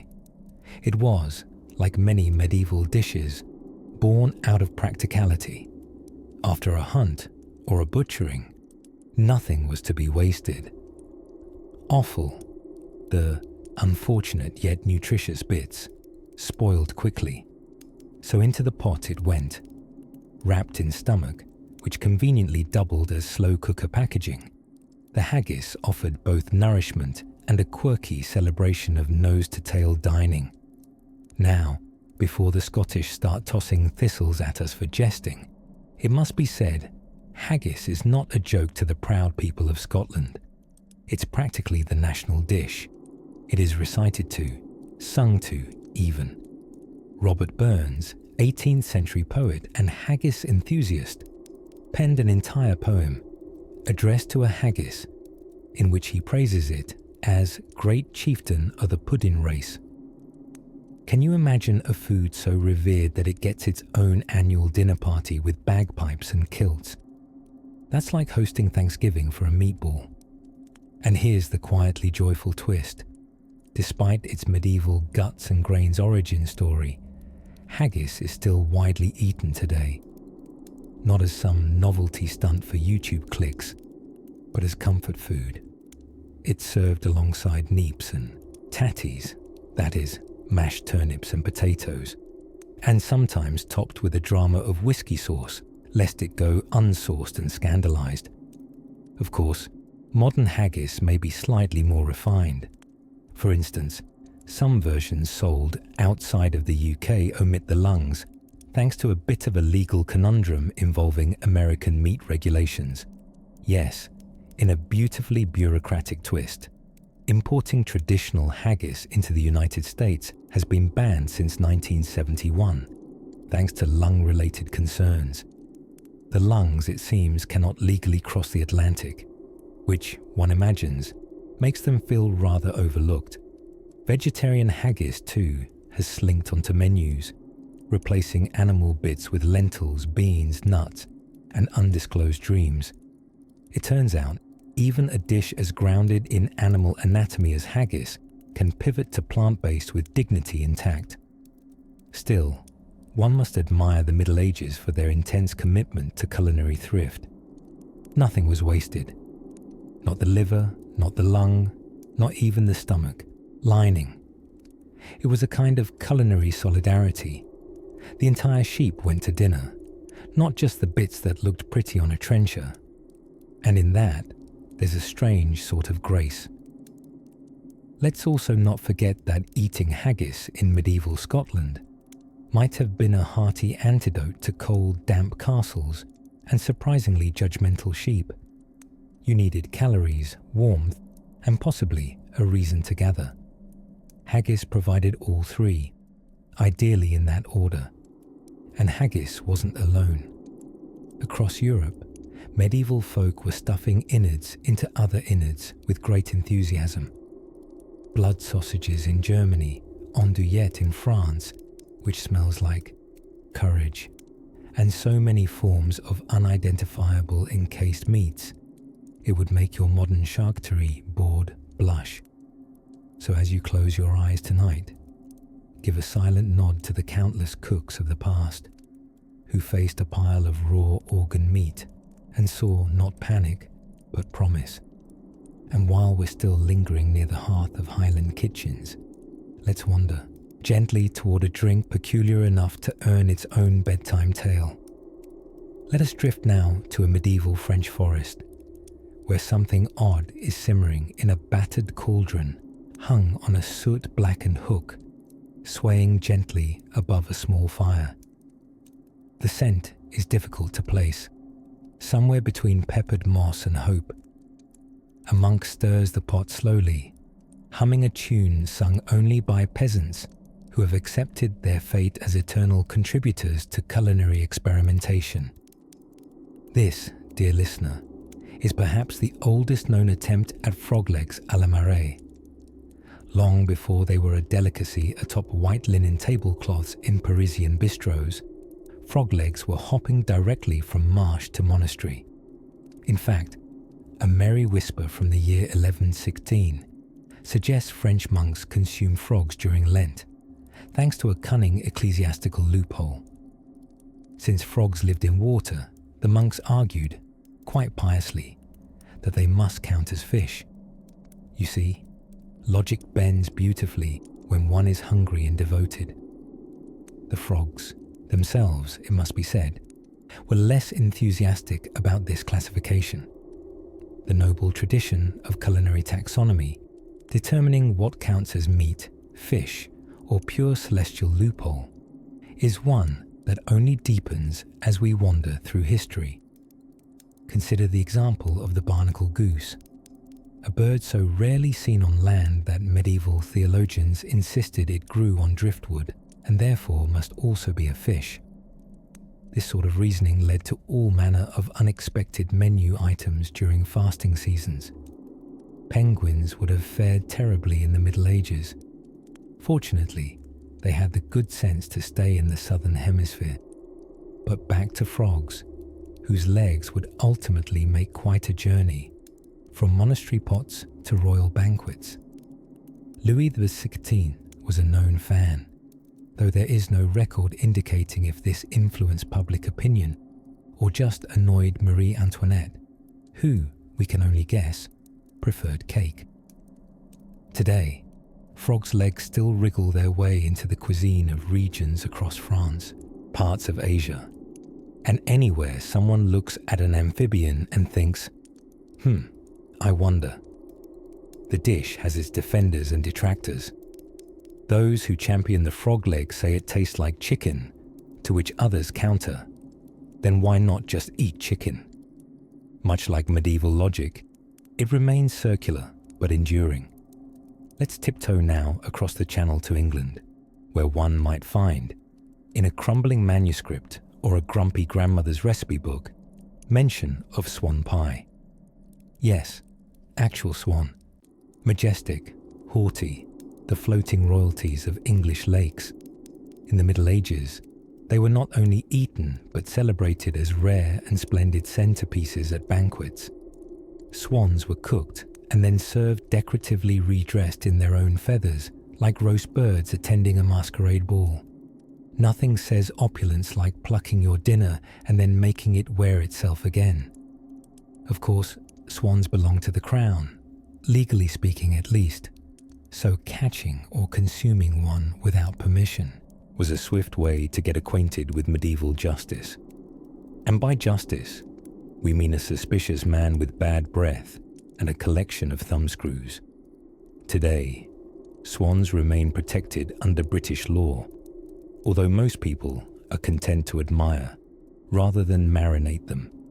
Swan eating, thus, has vanished into obscurity, nestled somewhere between armored jousting and leech-based medical therapy. And frankly, the swans seem pleased with this arrangement. Meanwhile, deep in the Austrian Alps and parts of Central Europe, the tale of blood soup bubbles on. Known by many names, Schwarzsauer, Chernina, and others depending where you are and how ominous your grandmother liked her dish names. This concoction involved vinegar, spices, and, yes, animal blood, often from duck or goose. Adventurous? Certainly. An acquired taste? Absolutely. Still made today by a brave few. Indeed, blood has long been both taboo and treasured in cooking. Think of the proud legacy of blood pudding, a dish still whispered over in English breakfast cafes by hungover students, wondering why their sausage seems extra pensive. In the Middle Ages, no cut of meat or drop of fluid was wasted. The idea of turning blood into something flavorful wasn't grim. It was respect for the animal. Also sometimes, it was Tuesday, and they were out of everything else. As the flickering candle of this chapter dims, imagine the long stone tables of a medieval banquet hall groaning under the weight of roasted beavers, stuffed peacocks, and frog-filled pots. while a lute player sings a dreamy ballad about ham. Sleepy monks nod into their trenchers of pottage, and swans glide smugly out of sight. But rest easy, dear listener. The weirdness of medieval menus is far from finished, for sometimes the stranger things didn't merely crawl or hop, they scuttled. And that is, of course, another delicious mystery. In the dusky quiet of a medieval evening, when the torches flickered like lazy fireflies in the village, geese finally stopped gossiping for the night. Hungry bellies turned to comforting scents, wafting from bubbling pots and soot-darkened hearths. Let us now pay a slow, respectful nod to a dish both baffling and enduring, the noble and ever so slightly alarming eel pie. You see, in medieval England, eels were not merely slippery creatures lurking in the Thames. They were currency, delicacy, and apparently pie-filling. These serpentine snacks were widely available, easy to trap, and could survive out of water for a little while, which medieval people considered a bonus rather than a recipe for borderline horror. Eel pies were especially popular during Lent, when the church frowned upon red meats, but gave a religious green light to cold-blooded creatures with fins, gills, or a general look of aquatic confusion. Loopholes, of course, are the true architects of human culinary history. Picture, if you will, a crusty golden pie steaming in a candlelit hall, filled with tender pieces of eel swimming in spiced wine, onion, and herbs. It wasn't fishy, not in the way we fear on Mondays. It was earthy, rich, and oddly beloved. Even now, in the East End of London, you can find echoes of eel's legacy in the jellied eel, a dish that still raises more eyebrows than it does forks, but persists like a stubborn time traveller. But eel was just one of many slippery delights to grace the medieval table. Let us also drift, gently now, toward the topic of lampreys. Lampreys. Oh, lampreys. Nature's idea of an inside joke. Imagine an aquatic leech crossed with a vacuum cleaner, filtered through a medieval fishmonger's dream journal. Possessing no bones and a circular sucker mouth dotted with concentric rings of teeth, the lamprey is perhaps the least appetizing thing one could voluntarily chew. And yet, chew it they did. Kings demanded them. Monarchs adored them. Henry the Fern of England is widely believed to have eaten himself to death with a particularly extravagant lamprey binge. He was warned not to eat too many, but like all tales of caution in history, warnings are never quite as filling as the forbidden entree. Lampreys were traditionally baked in pies as well, much like their more modest cousin, the eel. Their fatty bodies, when slow cooked with spices and vinegar, melted into a savoury richness that, according to records anyway, tasted like aged beef. This may have been optimistic propaganda by medieval chefs trying to distract from the fact that their entree looked like a drowned scream. But before we drift too deeply into aquatic horrors, let us come up for air with something marvellously mundane, the humble hedgehog. Yes, your neighbourhood spiky friend. Occasionally, and only occasionally, roasted and served. Now, let's clarify. This wasn't exactly common. People weren't queuing up at the village fair for hedgehog kebabs. But among certain travelling folk, and in rural parts of Europe, the hedgehog found itself wrapped in clay and roasted whole. The beauty, or horror, of this method was that the clay cracked apart when cooked, taking the prickly spines with it. What emerged resembled a tumble-dried guinea pig, but was reportedly quite tender, albeit chewy, depending on the hedgehog's enthusiasm for exercise. And so, eels slithered into pies, lampreys launched royal indigestion, and hedgehogs lost their spines in the name of rustic cuisine. Modern dishes owe quiet debts to these medieval meals, whispering their past lives in our holiday feasts and farmers' markets, Even now, in certain corners of the culinary world, you may find chefs reviving such dishes, not out of necessity, but nostalgia. Eel sushi is now trendy. Lampreys hang on as delicacies in Portugal and Eastern Europe. Hedgehogs, mercifully, have moved into children's books and out of roasting pans. Time changes the table, but rarely erases it. And with your mind filled with the warm scent of medieval spices and the reassurance that you're unlikely to wake up to sand-baked hedgehog, let us softly float onward toward the final morsels of our curious medieval menu. And now, dear dreamer of buttered pass and pottage futures, we reach the final bite of our strange medieval banquet. By now you've heard about hedgehogs wrapped in dough like armoured croissants, and witnessed sacks of eels squirming through country fairs like slippery tax collectors. But before we drift fully into slumber, there's one last dish to consider, one that embodies the very soul of medieval appetite, still lingers on modern dinner tables, albeit in suspiciously decorative jars. Pickles. Yes, pickles. The dilled, the brined, the suspiciously floating. Our medieval ancestors, bless their ravenous enthusiasm for vinegar, pickleized just about anything that didn't run away fast enough. Cucumbers were a mere suggestion. The medieval pantry included pickled beets, pickled eggs, pickled fish, cabbages, plums, pears, and for the particularly bold, pickled walnuts, which taste like regret wrapped in molasses and stored under the stairs. Pickling, of course, served far more than culinary curiosity. It was a life-saving method of preservation in an age where refrigeration meant digging a hole in a cold hill and pretending it was nature's Tupperware. Salt and vinegar did what prayers and hope could not. They kept food from turning into a sentient beast before Lent. In towns and manors alike, vast barrels of pickled somethings would line the storerooms, slowly transforming humble ingredients into sharp, tongue-tickling treasures. It was a time when winter meant no fresh fruit, no fresh vegetables, and no coffee with oat milk. So a bite of something sour, vibrant, and crunchy in the middle of January. That was practically a religious experience. Surprisingly, even the nobility, those dainty-laced connoisseurs of peacock pie, found it fashionable to serve pickled fare, arranged in little bowls shaped like hedgehogs or saints, because why not combine your preservation with piety? And then there were the eggs. Medieval pickled eggs were not dyed in sweet pastels for spring picnics.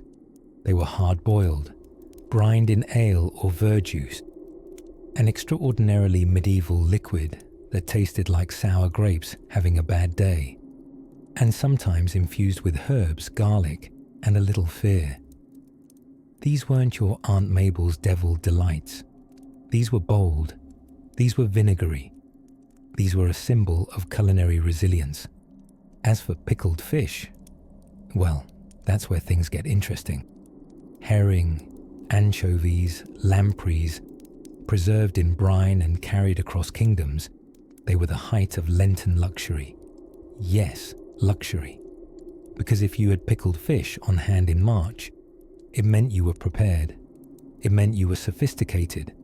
It meant you might actually survive until June.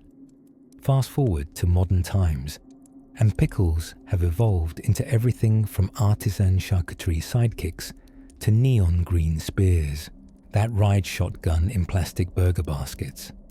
But the medieval soul of the pickle, oh, it lingers. That joyous little crunch, echoing through 1,000 years of salt and survival. And while you're drifting into a gentle sleep, perhaps you're feeling a bit like a well-preserved soul yourself, pickled in dreams, soaked in tales of butter-churned curiosities, and tucked safely into the metaphoric brine of comfort. Maybe tomorrow you'll open your fridge with newfound appreciation for that lonely jar behind the expired yogurt. Maybe you'll nibble a gherkin and whisper to the wind, for you, Eleanor of Aquitaine.